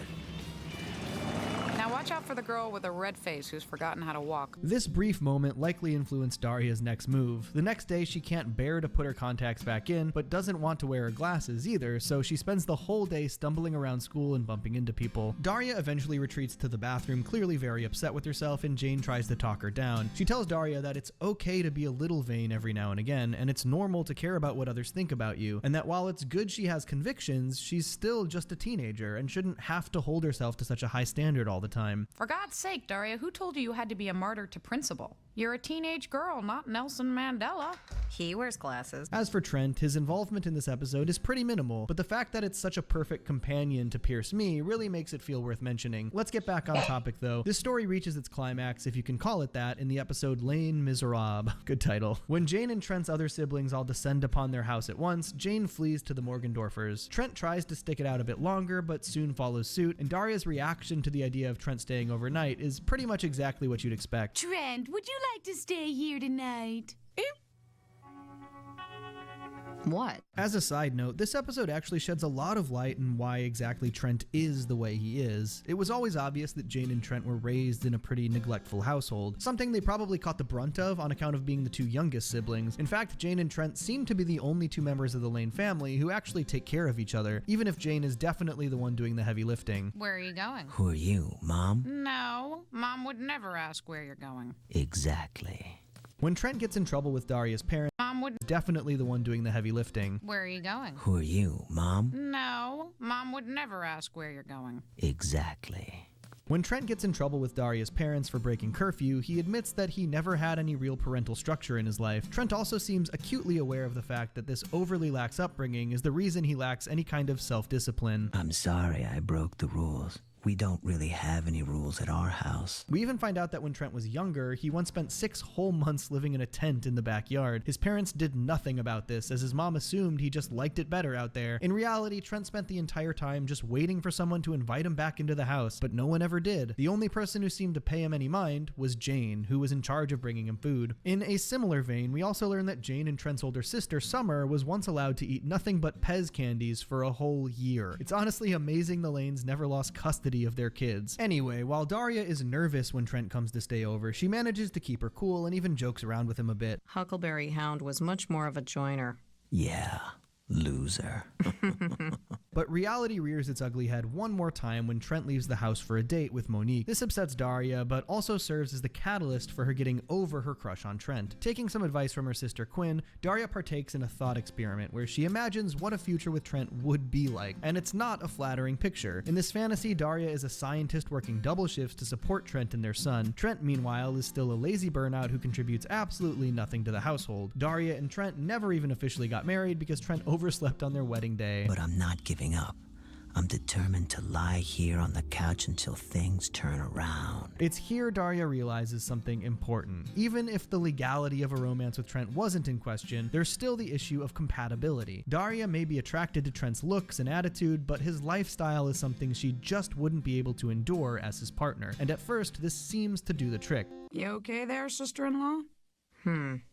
I think I just got over something. But this is also where the show's realism really comes into play. While big breakthroughs are key, dealing with complex emotions is still a precarious position to be in. You're not just going to be cured overnight, and after Trent breaks up with Monique for what is apparently the millionth time, all it takes is one poorly timed joke to make Daria backslide. Too bad you're not a few years older, huh? I could take you out. See ya. This comment from Trent triggers a new fantasy, and Daria realizes she's not quite out of the woods yet. Damn. The Daria and Trent saga wraps up in the season 3 finale, Jane's Edition. When Daria and Jane are given a multimedia assignment at school, they decide to enlist Trent to spice up the project with some music. Trent agrees, and Daria tells him that he has 2 weeks to compose a 30-second piece, which seems like a pretty reasonable deadline. As you might expect, though, Trent completely fails to deliver. Trent, that project is due tomorrow. When is that stupid music gonna be finished? Whoa. How do you know it's stupid? After Daria and Jane turn in their musicless project, Daria and Trent meet up to talk things out, and it really drives home just how worlds apart these two actually are. I don't believe in deadlines, Daria. They stifle creativity. Trent does apologize, and we get a pretty interesting piece of meta dialogue here. I guess it wasn't such a great idea for us to get together on this. No, I guess there was no way it could have worked out. Trent is talking about the project here, but this is also the writer's way of telling us that Daria's crush was doomed from day one. Daria and Trent were never going to become a couple, nor should they have. And the more Daria got to know Trent, the more she realized that. I always kind of felt you understood the way I think. I do, Trent. I do. Daria ultimately forgives Trent, who gives her a kiss on the cheek before the two part ways. Daria watches Trent walk out the door, finally able to let her crush go. It's super common in fiction and real life to have an older, unattainable crush, and because these often exist purely in fantasy, it takes real maturity to wonder whether you'd actually be compatible with that person. It takes even more maturity to admit that you wouldn't be, and it's only by finding that maturity that Daria is finally able to move on from Trent. If Daria and Trent had met a little later in life, they might have tried dating, but unless Trent had seriously altered his lifestyle by then, there's almost no way it would have lasted. Daria probably would have gotten sick of his shit immediately. But while a romance with Trent was never meant to be, this whole experience was still crucial to Daria's growth as a character. She needed to learn these lessons, and just like Jane wanted, this no doubt prepared Daria to navigate a real relationship. Little did either of them realize Daria was going to be put to the test a lot sooner than she thought. Hi. Hi, Daria. Folks, thanks so much for checking out my first Daria video. This is actually written by Noah Dominguez. He's a great writer, and you can check out some of his other work in the link in the description. Thanks for tuning in, and stay tuned. But agreeing to help us meant you were committing to our deadline. Maybe we just have different ideas about what a commitment is. I suppose we do. Hey! Hello, how do you do? Shady Directs here. I did it, lads and ladies. I've made my way through the show that is Daria. Seen every episode, seen every movie, and now I have all the context I could ever want.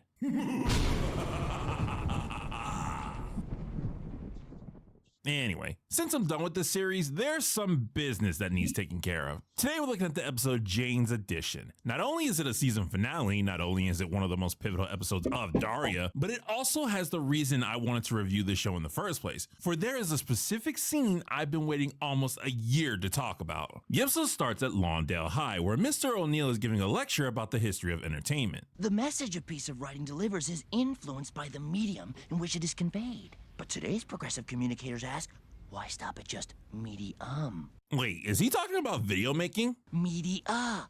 Multimedia. He is talking about video making. Okay, bonus. This episode features a subject I'm actually knowledgeable about. Which brings me to our exciting assignment. Isn't exciting assignment a contradiction in terms? I don't know. Let's ask our inspiring instructor. First of all, it's called an oxymoron. Second of all, that's funny. You're all going to experience the creative power of multimedia. You can use the school's computers or your own. Did personal computers back then have the necessary software to do that kind of stuff? This episode premiered in 1999. Windows Movie Maker wouldn't be out for another year. Wait, Premiere came out before Movie Maker? Well, holy dodongos, I take back what I said. I apparently don't know jack about multimedia. Mr. O'Neill expects Jane, the artist, to be ecstatic about the project. Jane, however, is less than enthused. In fact, may I go to the girls' room and down some tranquilizers? Have you considered homeopathy? I'm gonna stick with guys for now, but thanks for asking. Okay, I can't show every joke, but you guys get it, right? As per usual with Daria, this episode is chock full of great comedy. Jane and Daria discuss the multimedia project on their way home, with Jane hoping Daria can help her get a good grade so she doesn't have to repeat the course. Come on, this is gonna be fun. You doing words, me pictures. It's exciting. Oh yeah, very exciting. Not gonna lie, that does sound great. Like, I get it, Daria's not a social person, but she likes Jane, she likes writing, and she has to do the project anyway. Might as well do it with Jane to lighten the load and make it fun. I do, however, like that Daria is being resistant, despite her having little reason to be, because she is the type of person to resist changing the status quo in her personal life. Even if she's used to hanging out with Jane, she's more used to doing projects on her own. I also like that Jane is opposite in this regard. She looks for exciting opportunities, even if she's doing something she doesn't like. So it makes sense that she's good at persuading Daria to step outside her comfort zone, and this time around, Jane does it by sweetening the deal. If one lane isn't enough to hook Daria, maybe two will be. Come on, Daria. Trent'll love doing some computer music. We'll ask him at the Mystic Spiral gig tonight. Later at somewhere, Daria and Jane are waiting for Mystic Spiral to finish their first set so they can talk to Trent. Jane, however, is distracted. Hey. Huh? Sorry. That guy keeps looking at me. Yeah, I can see you're upset about that. I can see what's happening. What? Daria heads to the bathroom, giving Mystery Boy an opportunity to make his move on Jane. The singer's my brother. Are you a singer too? Old MacDonald had a farm, E-I-E-I-O. That's really awful. That's cute. Also the correct thing to say. Jane hangs out with Daria, so she's bound to appreciate brutal honesty. You like convertibles? Why, you got one? Oh boy, here we go. Gonna impress the girl with your ride, my dude? No, but the roof of my car is rusting through. Almost the same thing. Oh wow, that didn't at all go in the direction I thought it was going to. Dude is also cruelly honest about himself. There is no way I see Jane resisting that. He's got some riz for sure. That is what it's called, right? Riz? I'm so behind on modern slang, it's not even funny. Hey, Daria, this is, Tom. Hi, Tom. I'll be right back. Hey, we're supposed to talk to Trent, remember? You talk. When I first saw this, I thought part of the reason Jane was leaving was to give Daria and Trent some one-on-one time, because Jane is usually an extremely good wingman, and later, Jane will try and claim that's what she was doing. However, looking at it closely, nah, she's purely driven by hormones. So Daria asks Trent for help on the project, and she is surprisingly calm around him. I'm sure that's not a hint for what's to come. We were just kind of hoping you might compose about 30 seconds of music we can use. Like something you save and play back on a computer. We need it in 2 weeks. That's no problem. Must be nice to know someone who can make music for you. I had to scour the internet for public domain stuff to use in my videos. Of course, that was before I learned that the majority of my audience doesn't even care about background music. All the wasted years. So, when did Janie say she was coming back? My mind has been analyzing that little fidget Trent did for the past forever, trying to figure out why he did it. Is Jane the middle friend? Like, even though Daria and Trent like each other and have hung out alone before, do they prefer not to be in the same room unless Jane is there as a buffer? I mean, obviously that's true for Daria, but I didn't think so for Trent. She said she'd be here for the second set. The second set's not for another hour. Yeah. Actually, I'm kind of beat. I speak introvert, and I know what that phrase actually means. With nothing to do for another hour anyway, Trent drives Daria home. Can't tell if animation error or if Trent's rims actually spin. Doubt it's the can't tell. Nothing to do for another hour anyway. Trent drives Daria home. Can't tell if animation error or if Trent's rims actually spin. Doubt it's the latter, since that's a raggedy car and Trent's always broke. On their way to her house, Daria reveals more info about Jane's whereabouts. She kinda went with this guy. She just met him. I don't know why she thought she could go for a ride with him. Oh boy, Daria's doing the passive aggressive. I don't know why she thought she could go for a ride with him. Oh boy, Daria's doing the passive aggressive thing again. I guess it's okay this time around. She doesn't have a reason to inform Trent of why she's really upset. Before Daria heads inside, Trent invites her to come over to the lanes the next day so they can all discuss the project further, to which Daria accepts. After a good night's sleep and waiting until noon, Daria calls the Lane house to let them know she's on her way. Yeah? Oh, gee. Did I wake you? I guess that means you haven't been murdered. Ah, gee, she's still doing it. And this time she's doing it to the person she should be addressing her problem to. Though, to be fair, Jane is not making things better. Where did you disappear to last night? Where'd I disappear to? I guess I kind of left you there while I went out with Tom. Well, looks like it's time for me to pick a side in this argument, because I know how much you intellectuals love when I do that. Personally, I'm not too mad at Jane. An opportunity presented itself to her and she seized it, which is one of the reasons I love her character. And while yes, going for a ride with a person you just met can be dangerous, Jane did inform someone before taking off, and if Trent's to be believed, she can handle herself if anything bad were to happen. However, I can't act like Daria doesn't have a legit reason to be angry. Daria is doing Jane a favor by partnering up with her, and it was Jane's idea to involve Trent. Jane had a responsibility to follow through on this, and she didn't. Not to mention, Jane knows Daria is asocial and is not comfortable at events like the ones they went to. Daria was only there because Jane went with her. It's very unrealistic to expect Daria to wait for Jane to return when she's by herself. By the way, I prefer to describe Daria as antisocial, since she's not just a non-social person, but I prefer to describe Daria to wait for Jane to return when she's by herself. By the way, I prefer to describe Daria as antisocial, since she's not just a non-social person, but is actively against being in social situations. But every time I do, someone actuallys me and says I should use asocial so that people won't be confused and think Daria has a disorder. So Daria heads over to the lanes, but it seems they might not be up for the project. Literally. So you want to work on this multimedia thing? I don't know, Daria. I'm really beat. Hey! What do you mean? What? Did Tom teleport in? How did Jane not see him approaching and Daria not hear him? I just stopped by to make sure you didn't get sick from those 2 jumbo burgers. Are you kidding? I could eat 5 of those babies. So are we just gonna ignore that Jane's hair fixed itself off screen? What, do girls have magical powers to look presentable anytime? Ignore those 2 jumbo approach. What do you mean? Hit it! What did I'm really beat. How did Jane not see him approaching and Daria not hear him? I just stopped by to make sure you didn't get sick from those 2 jumbo burgers. Are you kidding? I could eat 5 of those babies. So are we just gonna ignore that Jane's hair fixed itself off screen? What, do girls have magical powers to look presentable anytime a guy they like is near? Jane, completely ignoring that she almost just turned Daria away because she was too tired, invites Tom in. Trent shows up, making Daria eager to get down to business, but Trent wants to give Jane and Tom some alone time, so he drags Daria with him to the kitchen since she doesn't quite understand dating rituals. Do you think it's weird that they just met last night and he's already inviting himself over? Depends. I think it's a smidgen clingy, but since this is a lane we're talking about, I'd actually say it's the right move. They're very spontaneous and free thinking, which is why Trent is fully supporting Jane on this. Not to mention, Tom said he came over because he was checking up on Jane. If we give him the benefit of the doubt and assume that's true, that's a good reason to stop by. And he was very polite, willing to leave when he saw Jane already had company. It's just so fast. Hey, sometimes you gotta take things as they come. This is Daria fishing for validation. She's upset with what's going on between Tom and Jane, so she's searching for a good reason to dislike it and is hoping someone else will confirm her feelings. Unfortunately for Daria, Twitter and Reddit echo chambers don't exist yet, so she had to resort to fishing from Trent, who has more in common with his sister than he does her. Relax and see what happens. But you can't be that way about everything. Not my career. I take that very seriously. Daria, I kind of forgot about this really important audition. I gotta run.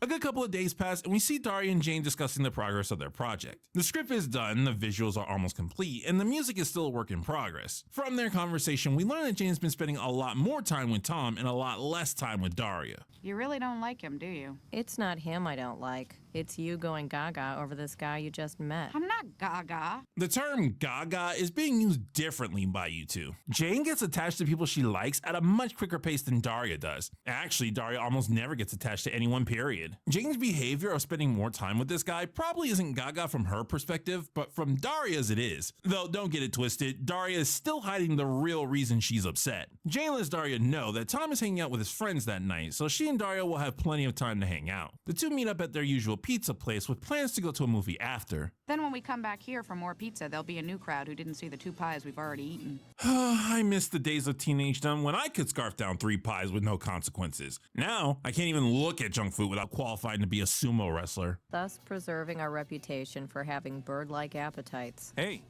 Hey! How the crap do you keep sneaking up on them? We'll pull up a bench. We'll order another pie. I'm only gonna stay a minute. Want to borrow my stopwatch? Typical Daria being typical Daria. Hey, Daria, if you want me to leave, just say so. I'm sorry.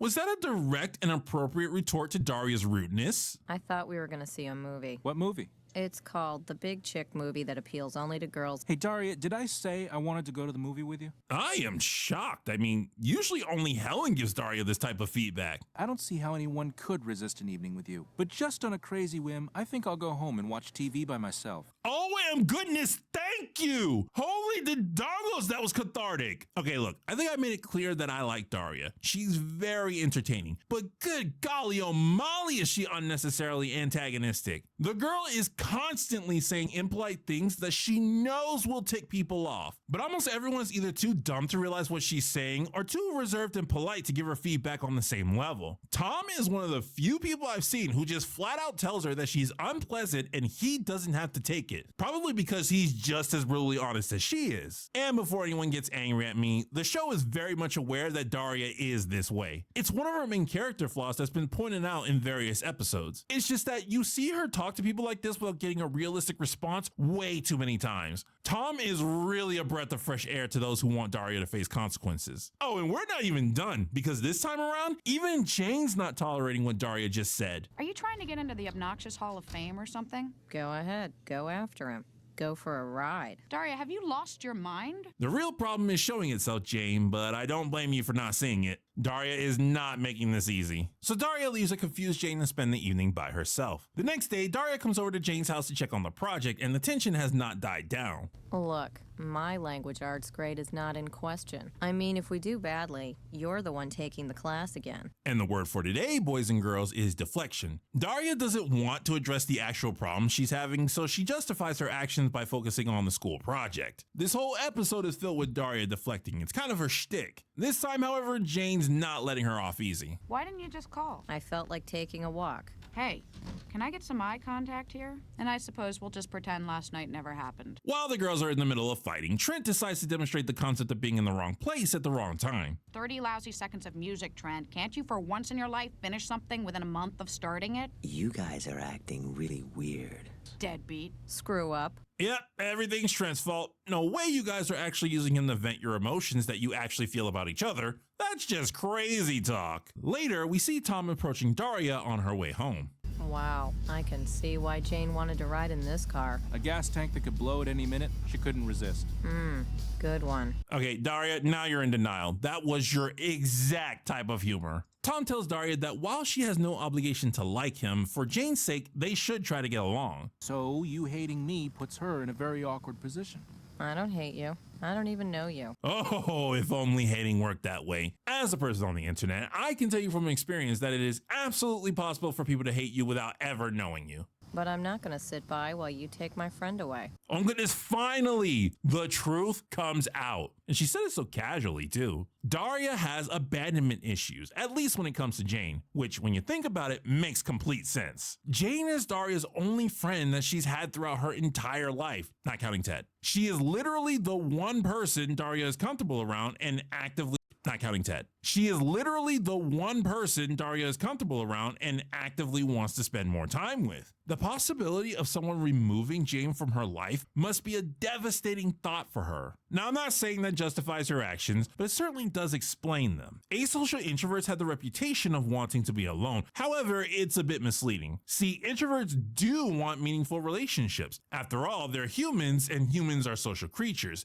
It's just that they don't like the act of making friends. This results in them having a very limited number of friendships and naturally makes them immensely cherish the few friendships they do have. Unlike social butterflies, if an asocial person loses a friend, it's very difficult to go out and make a new one. It stresses them out and drains their energy to even try. Tom reassures Daria that Jane is not gonna abandon her. If anything, Jane is just as obsessed with Daria as much as Daria is with Jane. Look, I may conceivably have been acting like a jerk toward you. It's possible. But you and I are not friends. And even if we were friends, I still wouldn't ride in that car. That's just plain common sense. Geez, Jane's reasons for liking Tom are becoming clearer and clearer. He really is like a boy version of Daria. Their senses of humor are way too in sync. It's a shame Tom's dating Jane. These two actually have really good chemistry. The crap was that? Later, Jane brings over the completed and musicless multimedia project. She apologizes for involving Trent, expecting a yelling from Daria, but Daria remains calm. You're not mad? I have no reason to be mad at you.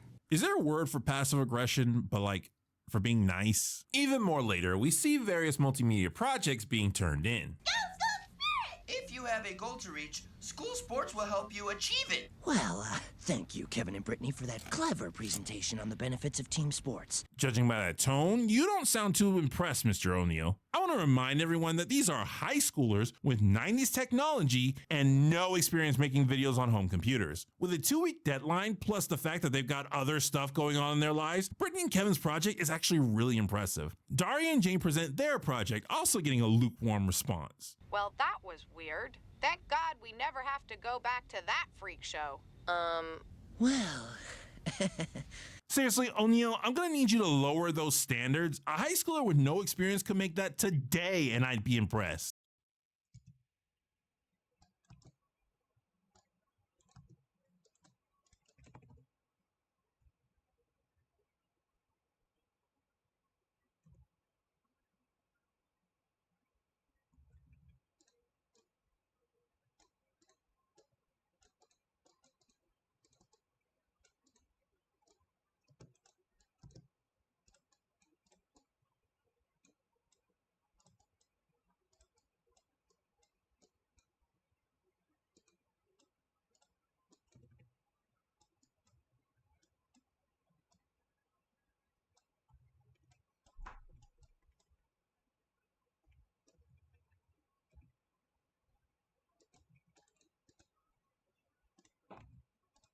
Maybe he just feels awkward because he doesn't agree with the messages. Even more later Aurora at the Morgendorfer house. Could a family of ghosts be living in your house rent-free? Meeting! Golf! Date! Sarcasm. Are the voice actors for the family contractually obligated to have at least one line per episode? What was that? Trent shows up to Daria's house and invites her out for pizza and this is it. This is the moment. I saw this clip by itself a year ago and I realized I had to review this show. Trent apologizes to Daria for flaking on the digital music and attempts to explain what happened. I just couldn't get the music together. Why didn't you tell us you were having a problem? We could have made a backup plan. I figured I'd get inspired eventually. We had a deadline. I don't believe in deadlines, Daria.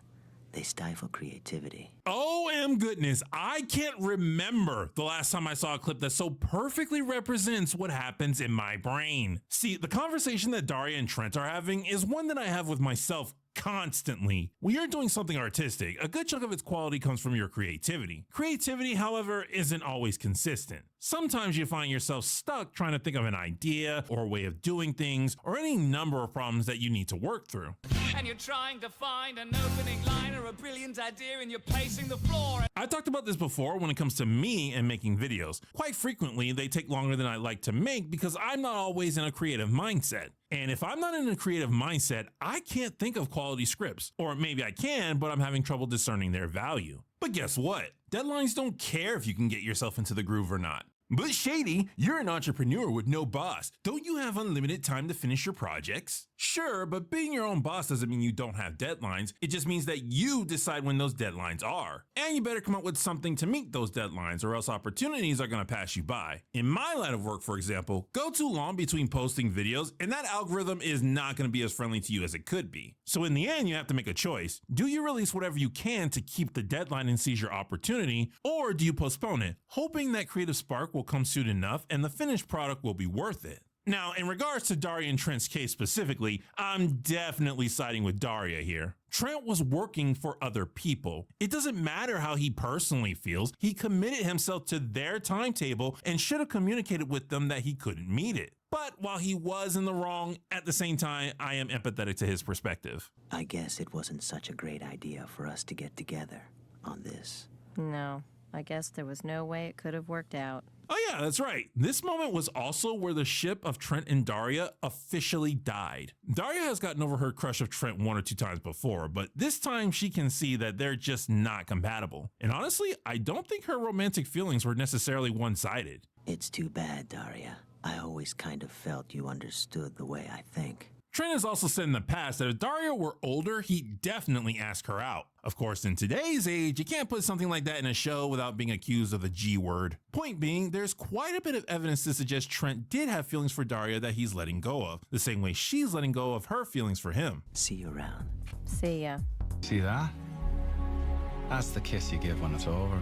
The episode ends with Jane inviting Daria to have pizza with her and Tom, and Daria doesn't throw a hissy fit this time. And that was Jane's addition. Such a great episode. As I've said in the past, this show needs to test Daria's outlook on life, and here they do it in a very natural way. I absolutely believe Daria would be overprotective of her friendship with Jane, and be hostile to anyone who threatens it, regardless if that person deserved it or not. And unlike some other episodes, they recognize she's not justified in her behavior. It felt so good to see Tom give proper pushback and not let Daria just walk all over him. Not to mention there's also the conversation on multimedia, my field of study, and the struggle between creativity and commitment. What really shocked me though was that Jane didn't break up with Tom before the episode ended. Normally I'd expect that from a show that likes its status quo, but this was the season 3 finale, and if you know the show, you know that season 4 makes it so the status quo is not as sacred as it used to be. Thankfully though, Jane at least found a decent guy with a good head on his shoulders to be her boyfriend, and now that Daria's hangups have been dealt with, considering she has so much in common with Tom, things should flow nice and smoothly.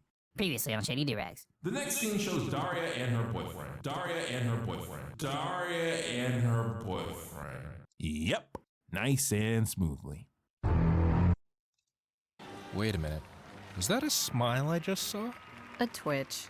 More of a tick, really. I knew you were having fun. Why hide it? You need to learn how to laugh out loud at the ridiculous horror of all this. Hey, hello, how do you do? Shady Durags here. Why, hello again, my Daria exclusive viewers. Did you miss me? Well, I've returned, and I got that fix you crave so much. Of course, I'd return to it more often if you guys gave me King of the Hill or Justice League numbers. I guess you intellectuals just don't want this show bad enough. I know I keep teasing you guys with talks of reviewing Daria the musical and Die Die My Darling, and it was my plan to talk about one of those, but here's the thing. Just say the thing. In my previous Daria videos, I got a couple of comments about how in order to fully understand Die Die My Darling, you need the context of one of its parent episodes, I Loathe the Parade, and yeah, I agree. Without that context, there's a pretty big chunk of the conversation missing. Of course, there's also the episodes Fire, Mart of Darkness, and Psychotherapy, but I Loathe the Parade is where it all starts. So today we're taking a look at, well, I Loathe the Parade, specifically with the intent of preparing for Die Die My Darling. The episode starts at the Morgendorfer house. Daria is watching television when Quinn comes in. Daria, have you seen my new Teenage Superstars magazine? I couldn't help myself. I've plastered my walls with its hot, sexy pinups. Okay, I've made it clear that Daria is a hilarious show, but this episode in particular goes the extra mile. I cracked up a ton while watching it, but my scripted laughter becomes obnoxious if I do it too much in one video, so rather than do that every time a good joke is shown, I'm just gonna start a counter. Daria, have you seen your father? Did you look under the Teenage Superstars magazine? Quinn and Helen find each other and get knee deep into a conversation on their way out of the house. Both of y'all were looking for something. How did that result in y'all leaving? Helen is even still talking about finding Jake on her way out the door. Enjoying a good book. Now, did you see your father? When was the last? This is one of many moments where I suspect the writers want us to conclude that Helen and Quinn get along with each other well and have the more compatible dynamic of the family, which makes sense. Both Helen and Quinn are very social and spend a lot of time communicating. Plus, the fact that they're both go-getters gives them a lot to talk about and bond over. Meanwhile, both Jake and Daria actively avoid spending time with their family, as doing so tends to disrupt their peace. Seconds after Quinn and Helen leave, Daria hears a cry for help. Is anybody out there? Am I the only one left in the house? If I help you with the first question, will you try to do the second one on your own? Daria, thank God! Your mother's at her work thing and Quinn's at her school thing and... They just left. What are you talking about? They're probably still right outside the house. I thought I'd be stuck in here forever. Listen closely. There's a knob on the door. Turn it counterclockwise. Jake explains his crisis, revealing that there's no toilet paper left in the house. Could you hurry over to Drugs and Stuff and pick up a few rolls? I get stuck on the hurry part. Jake offers Daria $20 to help him out, but she'll only get the money if she's back in less than 10 minutes. Yeah, this is something the Morgendorfer parents do that I have a bit of a problem with. They, or rather Helen, often bribe Daria to get her to do the right thing. Now, I can see the logic as to why they do it. Daria is at an age where she should be practicing making her own decisions, so constantly forcing her to do things she doesn't want to do would more than likely cripple her decision-making skills and make her more easily exploitable. But the problem is that constantly bribing someone would likely teach them that all deeds should be transactional, even ones they're doing to help themselves or their loved ones. This especially stings when you have knowledge of certain other episodes like Boxing Daria, where it's shown that Jake and Helen put up with a lot more than Daria realizes. How would she feel if her parents wanted something every time she needed their help? You're on. See you in a few minutes. Hurry, kiddo! This Teenage Superstars magazine is only 64 pages. This one didn't make me laugh, but it had a good build-up with a decent punchline, so I'm adding it to the counter. Daria heads to the store, but for some reason it's chock full of people. Why do we say that? Is it because chalk boxes are tightly packed? You mean the crowd? Well, what do you expect on homecoming night? Homecoming night. Okay, I wasn't exactly old enough to be paying attention in the 90s, so maybe times were different back then. But when I was in high school in the 2000s, whether you were a jock or a geek, an introvert or an extrovert, everyone knew when homecoming was because the school would never shut up about it. For like a month straight, there'd be constant announcements reminding you about the dance, game, parade, etc. So it's difficult for me to believe that this event snuck up on Daria, even though she'd never be caught dead at a homecoming parade. Outside the store, Daria sees Miss Defoe helping students paint windows. Nothing really happens here, but I have to mention it because it sets something up that will come back later. Now, Gary, don't you dare. No, people, treasure your medium. Eventually, Daria runs into Jane, freaking finally, and neither can believe that the other showed up. Jane has a date with Tom with plans to enjoy the parade ironically, but Tom seems to be running late. And once again, I must state that Jane has a tendency to look for opportunities in all situations, which is why I'm drawn to her more than Daria. Where's Tom? He was supposed to be here 15 minutes ago. Just because he's a few minutes late doesn't mean he's an inconsiderate jerk who will ultimately bring you nothing but misery. I'm glad you're starting to warm to him. If sarcasm was a sport, these girls would take the gold. Daria leaves her friend hoping to cross the street. Oh, we're done with Jane? I mean, I guess that makes sense. She has no reason to stay with Daria, but I really do prefer when the girls are together. Anyway, Daria's attempts are foiled by Principal Lee. Ms. Morgendorfer, where do you think you're going? Slowly insane. I'm having trouble deciding who's the queen of witty dialogue. Jane's greatest lines are the most hard-hitting, but Daria's are consistently good. She's always on her A game. I can't just permit spectators to cross a parade route. If you were to get impaled on a float or sexually harassed by a clown, things could get ugly. I mean, yeah, that's true. Things already have, but I don't have time to debate this right now. Don't blame Miss Lee, Daria. She's just trying to help. After all, you seem to be developing a case of disappearing feet, and Lee knows how hard it can be to try and cross the street with that condition. Daria continues to try and get home, running into the Lawndale High mascot, who ropes her into more shenanigans. She finally sees an opportunity to cross the street, but... Tad? Oh yeah, that's right. This is season 4. Continuity is actually a thing now. I would not have guessed we'd see Tad here, or ever again for that matter. For those of you who don't know, long story short, Tad Gumpty and his sister Lauren are 2 kids who Quinn regularly babysits. Daria knows them because she filled in for Quinn once. Tad tells Daria he got separated from his parents after getting distracted by a windmill he saw in a store window. Let's find you a cop. Oh no. My dad says police officers too often utilize excessive force in their quest for efficient pacification.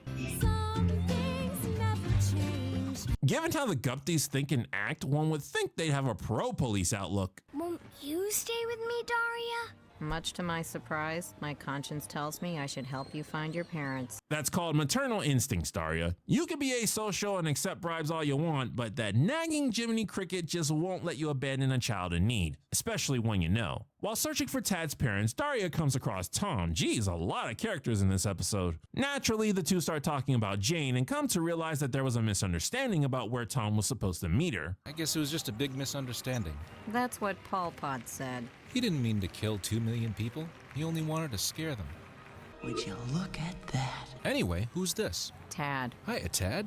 I'm Tom. Hi, Tom. Mind if I tag along with you guys? Squatted down to his level, looked him in the eye, politely addressed him. Tom, your upbringing is showing you do indeed know how to handle people. I guess it's time I finally dive into Tom's character. I've been avoiding it because my feelings for him change as the series goes on, and I was hoping to discuss this when it was most relevant, but I'm not exactly sure when that will be, so I guess I'll get it all out now. As a person, I really like Tom. He's forthcoming like Daria, optimistic like Jane, and also very polite. A unique trait he adds to the group, which he has because his family is upper class and well versed in rubbing elbows. As a whole, he's a breath of fresh air because he forces Daria to see perspectives she normally avoids, which we saw in Jane's addition and will see more of in this episode. However, as a character, I think I ultimately have to say that I don't like Tom, and that's because his entire existence thematically revolves around Daria. There is not one episode where this dude gets his own arc nor deals with his own problems. He's always there specifically as an add-on for Daria and or Jane, which I was fine with for the first couple of episodes he was in, but it got grating after a while. Not to mention, he's a bit too close to a Gary Stu. He's not perfect, Die My Darling will demonstrate that, but he's presented as being correct far too often. If someone takes away from Daria when she's learning a lesson, and Tom is, once again, put into the story just to teach it to her. Ultimately, Tom isn't the worst character in the world, but he feels like a theme device more than anything else. So the further I get into the show, the more difficult he is to enjoy. Now Tom has joined Daria's group, and the three head down the street together looking for both Jane and Tad's parents. As they do, Daria finds her usual witty banter being tested. I've never seen this street so crowded before. It is a stunning array of pod people. And I suppose your Ivy Choke prep school is any better.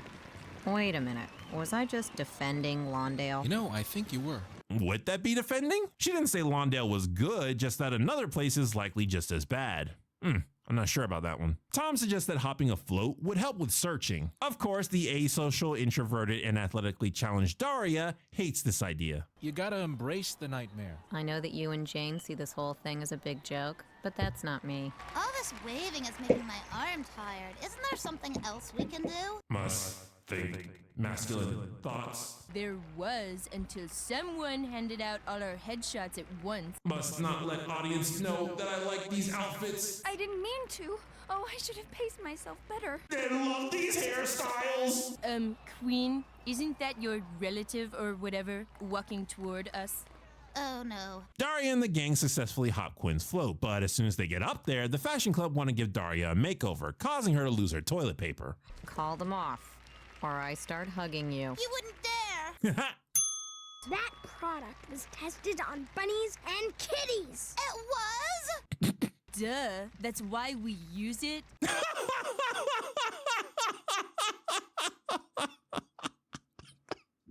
Okay, come on, I get one scripted laugh. That's not obnoxious, right? I'm sorry, I just can't with these line deliveries. They make the jokes hit so much harder. Wait till I tell my parents I met an animal abuser. Uh-oh, the animals are about to exact their revenge.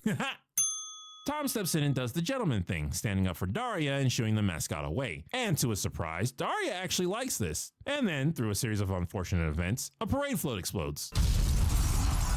Nope, you're not getting any more context. Now, aren't you glad you were here to see this? Well, I definitely understand why you wanted to share this with Jane. Uh-oh. By now, she'd be so busy snapping pictures, she'd forget I was even here. You know how she is. Yeah. Uh-oh. Thanks for getting lost in the moment with me. You're welcome. Uh-oh. Before things get too awkward, Tom and Daria realize that Tad is gone. Elsewhere, oh no! I forgot this subplot was here. I mean, it doesn't have anything to do with the A plot, so I could skip over it. But it's about race and I'm black. People are gonna be annoyed if I don't talk about it. Fine, whatever. So the episode has a few minor subplots going on with side characters, Upchuck, Brittany, Kevin, etc. One such subplot is about how Jody and Mac are frustrated that they're voted homecoming king and queen every year. The frustration comes from the fact that they suspect it's only happening because of their town's guild for having a lack of diversity. I guess you could say they're against DEI. They're also annoyed because even though they don't want to give into the charade, it helps them with preparing for college, which if you know this show, you know is a major point for Jody. The two consider abandoning their post, but the subplot ends with Jody being inspired to stay after she sees a young black girl, alluding that she's happy she can inspire someone else similar to her. It also might allude that she thinks she's making a difference in the town's diversity. Okay, let's take this one step at a time. Firstly, here's a shot of the crowd. And here's another. Not exactly seeing a lack of diversity. I can't tell if this was done on purpose to showcase Jody and Mac are unnecessarily complaining, or if the showmakers just forgot to make the scene match what's being said here. Second, I always get annoyed when something obviously good happens to a character, but they can't help but feel they have to focus on the bad. Learn to be thankful, people. Is it really so hard to find the good in being consistently voted for homecoming king and queen, which you two admit will help you with college? Lastly, and here's the big one. Again, I was a wee lad in the 90s. I don't have the best recollection of what things were like for high schoolers back then, so maybe race is a legit talking point for the show. But here in the 2020s, I'm just so sick of this topic. It's been talked about so freaking much over the last decade, and not even that well. Now, with all that being said, removing my emotions from this, I actually side with Jody and Mac. Being judged by your ethnicity when merit should be the deciding factor is annoying, whether it's good or bad. It's just... Jody in particular puts a lot of stock into her race and often jumps to the conclusion that it's a factor in things, so I don't know for sure if DEI practices were the actual reason these two were chosen. Maybe I've just lost the ability to objectively analyze any plot that has racial themes, but that's not going to stop me from complaining. Trying. Back to Daria. Hey, it could be worse. Let's see. In the past half hour, I've lost the chance to make $20. It's a minor detail, Shady. Don't focus on it. Lost my dignity on a float. It's a minor detail, Shady. Don't focus on it. And oh yeah, I lost a 7-year-old child. It's a minor detail, Shady. Don't focus on it. Weren't you also carrying some toilet paper before? Yeah. Okay, now I'm in. Half hour? Wait a minute. Quinn left the house looking like this right before you went to the store. It took you less than 10 minutes to get the toilet paper. If you've only been gone for half an hour, that means the episode is trying to tell me that a teenage girl went from this to this in less than 10 minutes. I call shenanigans on that. Anyway, the whole point of that scene was to show that even though Daria is having a pleasant time with Tom, it's not all good. In fact, from a certain perspective, it looks mostly bad, building on the theme of why it's difficult for her to leave her comfort zone. Eventually, the Gupties show up with Tad in hand, thankful that Daria looked out for him this whole time. How can we ever repay you? I hear uncut diamonds are as good as cash on the open market. After Tad leaves, the Lawndale Lion shows up yet again, but this time he faints. Hello? I can't believe it. It's Mr. O'Neill. And he would have gotten away with it if it weren't for us meddling kids. Meanwhile, slightly over to the left. I don't care what your excuse is, Don Guano. You need to roll this car out of the way right now. Calm down. It's broken. It's not like he's trying to hold up the parade. Feisty. Ow! Yukio Mishima knew that one day nerds were going to destroy literature. And here we are in 2024 in the nerd apocalypse, where all of Mishima's prophecies have come to fruition. And today we are going to hear Mishima himself speak at length on nerds and their impact on art. And if you guys don't already know, Right Conscious is the headquarters of everything related to Yukio Mishima here on YouTube. If you look at the playlist down below, you will see an ever-blossoming library of videos on Mishima that cover his life, his books, and his philosophy. Those who like obvious thing, MMO acquaintance with things that real literal fate shows bluntly and without mincing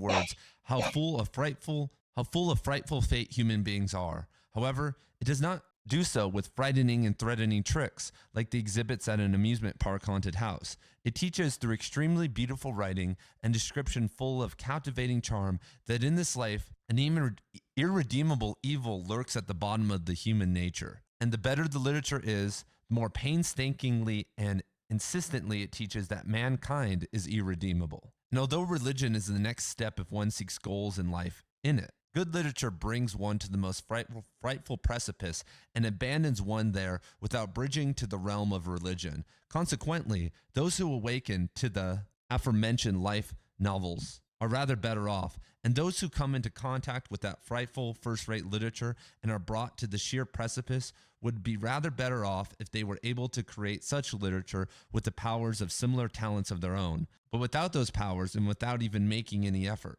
they fall under the illusion that they have arrived at that precipice by their own individual powers. And did you guys just hear what Mishima said? He said, even if you confront the first-rate literature, even if you read Cormac McCarthy or whoever, that's still a trap for nerds because you feel like you came to that realization yourself. You feel like if you get transformed by Cormac McCarthy's literature, that wasn't you who did that. That was Cormac McCarthy. You were shown a door. It was almost like you took a psychedelic and you got to go up, but now you're back down here at your own consciousness and then can walk around. And Mishima says that people who are like that, who've come down from the trip, have limpid glances. But in their depths, they lack the light and innocent folly and animal power that are the most important things for young men. They have become a species of cryptograms. Like, that is so good. I get emails all the time talking about, this is what I learned from Cormac McCarthy, and this world is meaningless, or this world has life now, and there's all this confusion, which is important. But should young men, and this is something that I'm contemplating about my own life, how much better off would I have been in my early 20s if I wasn't contemplating these things, if I was tapping into my body and soul and living a much more light and innocent life? I'm not talking about being an NPC who's drinking Happy Dad and watching the Jets game, but Mishima calls this the poison of literature. And I've been in university programs. I've seen, it was interesting that I took years off, and then when I returned to university, I think I was 24, 25. So I was seeing these 18, 19, 20-year-olds get into this kind of deep postmodernism or just literature in general. And almost none of the time it was positive. It drew them into further darkness, threw them into the outer dark. Most of them never made it back out. And the only reason I made it back out was not through my interest in literature, but in nature, martial arts, yoga, relationships, like stable relationships, not just hooking up with anyone and whoever. And I think without those pillars there, it's going to be a negative experience. And is this why the aristocracy, is this why rich people, the people that go to Harvard, they have all these pillars in their life. They have a strong family. They have support systems. They maybe even went through initiation rites as a teenager, as a young adult. And so when they expose themselves to philosophy and some of these deeper things, they don't just go wandering aimlessly. You hear about people like Obama reading Deleuze, or some of these other big rich figures, earlier in life, confronting literature, but, not getting lost in it. And one could say the same thing about Cormac McCarthy and some of the other authors we talk about on this channel. They were living life. They were not totally of literature. And the authors who were, the David Foster Wallaces, the Kafkas, I won't even say Kafka, but those authors, they've had a really rough go of it. And we try to live our life like them. We think that by becoming a nerd, that we are going to be able to catch up by, studying literature and dedicating our life to it, that we're going to gain these special powers and be like these individuals. And I don't know if that's necessarily true. I really do think that kind of the more long-term spiritual and contemplative path and a focus on real relationships and connection to the world and to the unconscious is much more beneficial for a writer than anything else, because all the best writers had that, and most individuals don't have that. And let's hear Mishima kind of talk about this. This is why I came to inveigh against nerds. It was only much later that I realized that it is impossible to momentarily escape that bog of nihilism by doing kendo and wavering around a bamboo sword. Murakami It was also much later, when I had almost passed half of my youth poisoned by the evils of literature, that I realized that the simplest actions can cure in some part that disease of literature. If possible, I would like for young men carried away by the zeal for literature to awaken sooner, and some number of them, people not influenced by the poisons of others, but by nature possessing frightful poisons in their own bodies, should go on to write a number of works as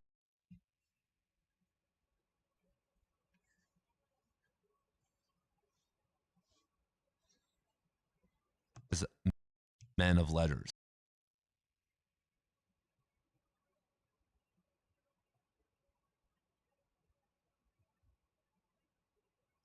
And there you have it. He doesn't want us to stand upon, he doesn't want us looking horizontally. He wants us looking internally, into the celestial, into nature, and into the depths. That's the poison we should be intaking. If you want to engage in literature, you need some trauma, you need some pain, you need some tragedy, if you believe in that, to be able to impart that back out into the world and create good art. And this is an interesting philosophy. Like, I don't know if I exactly agree with this, and I don't know if there's a performative thing happening with Mishima here, that he's trying to flex on like all these other people and like, hey, look, here I'm the guy that does martial arts and all this stuff. Like, that stuff happens too all the time. But he is 100% right here. The best thing I ever did for my intellectual career was dedicating my life to martial arts for a couple of years. Because let's look at reality today. The nerds online are generally shitty and judgmental. If you go, I know Reddit's accessible, but you can look at YouTube comments, you can go to Twitter, you can really go anywhere online, which is where the nerds Why do live you now suck and at are writing? enabled. Well, you don't have And to look listen about- to me, because today we are going to hear from Yukio Mishima on why so many novelists suck in 2024. And this segment is from an essay Mishima wrote in 1968, when the publishing world, literacy, and the arts were kind of first starting their free fall to where they are now in the modern era. And if you guys don't already know, Right Conscious is the headquarters of everything related to Yukio Mishima here on YouTube. This isn't a channel where we sit and write a script and diss on Mishima because PewDiePie made a video and we Googled it and like, oh my God, he's a fascist. We have to react. No, we actually cover his philosophy, his life, and his books at length. And if you don't believe me, go check the playlist down below, where there is an ever-blossoming library on Mishima. And enough for me. Let us now hear from Mishima. Someone who begins writing novels at 20 has no option but to expand his powers of imagination on the basis of what he has felt until that age. That is rather a problem of sensitivity than experience. We, in the midst of the easily wounded fragility of sensitivity, discover incongruities with our life, and in order to bury the gaps in those incongruities, seek to play in the world of words. Because that is the origin of many novelists. The strong power of will, endurance, and other powers of the fully fledged human being, sufficient to taste true life, consequently end up being used when they begin to write novels. Abilities that are supposed to be useful for life are all devoted to areas of competence for being a novelist. They harden as professionals, and they can seek the most pure, most unsullied, and most intense experiences of their own lives only in the life of sensitivity prior to their boyhood. That writers are often said to mature toward their maiden work is for no other reason than that. For writers, it is that unstable work formed from the most keen sensitivity when their experience of life was yet inefficient that becomes the treasured home of their life experience to which they will return repeatedly. Not only boyhood is for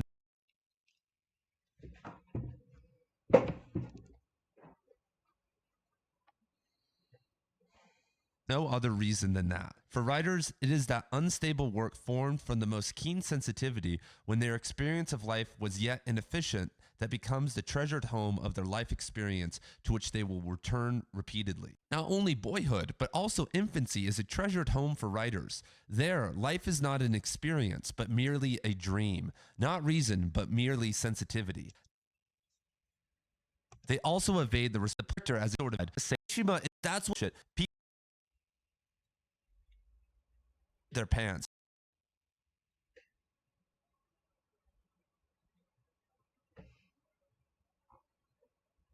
Of your life, you can be doing contemplation. You can be doing the thinking man stuff like writing or business or whatever else. But it's harder as you get older with addiction. So if you have an addiction, if you have a personality problem, let's say at the age of 18, it's much easier to solve it then because its origin is much closer.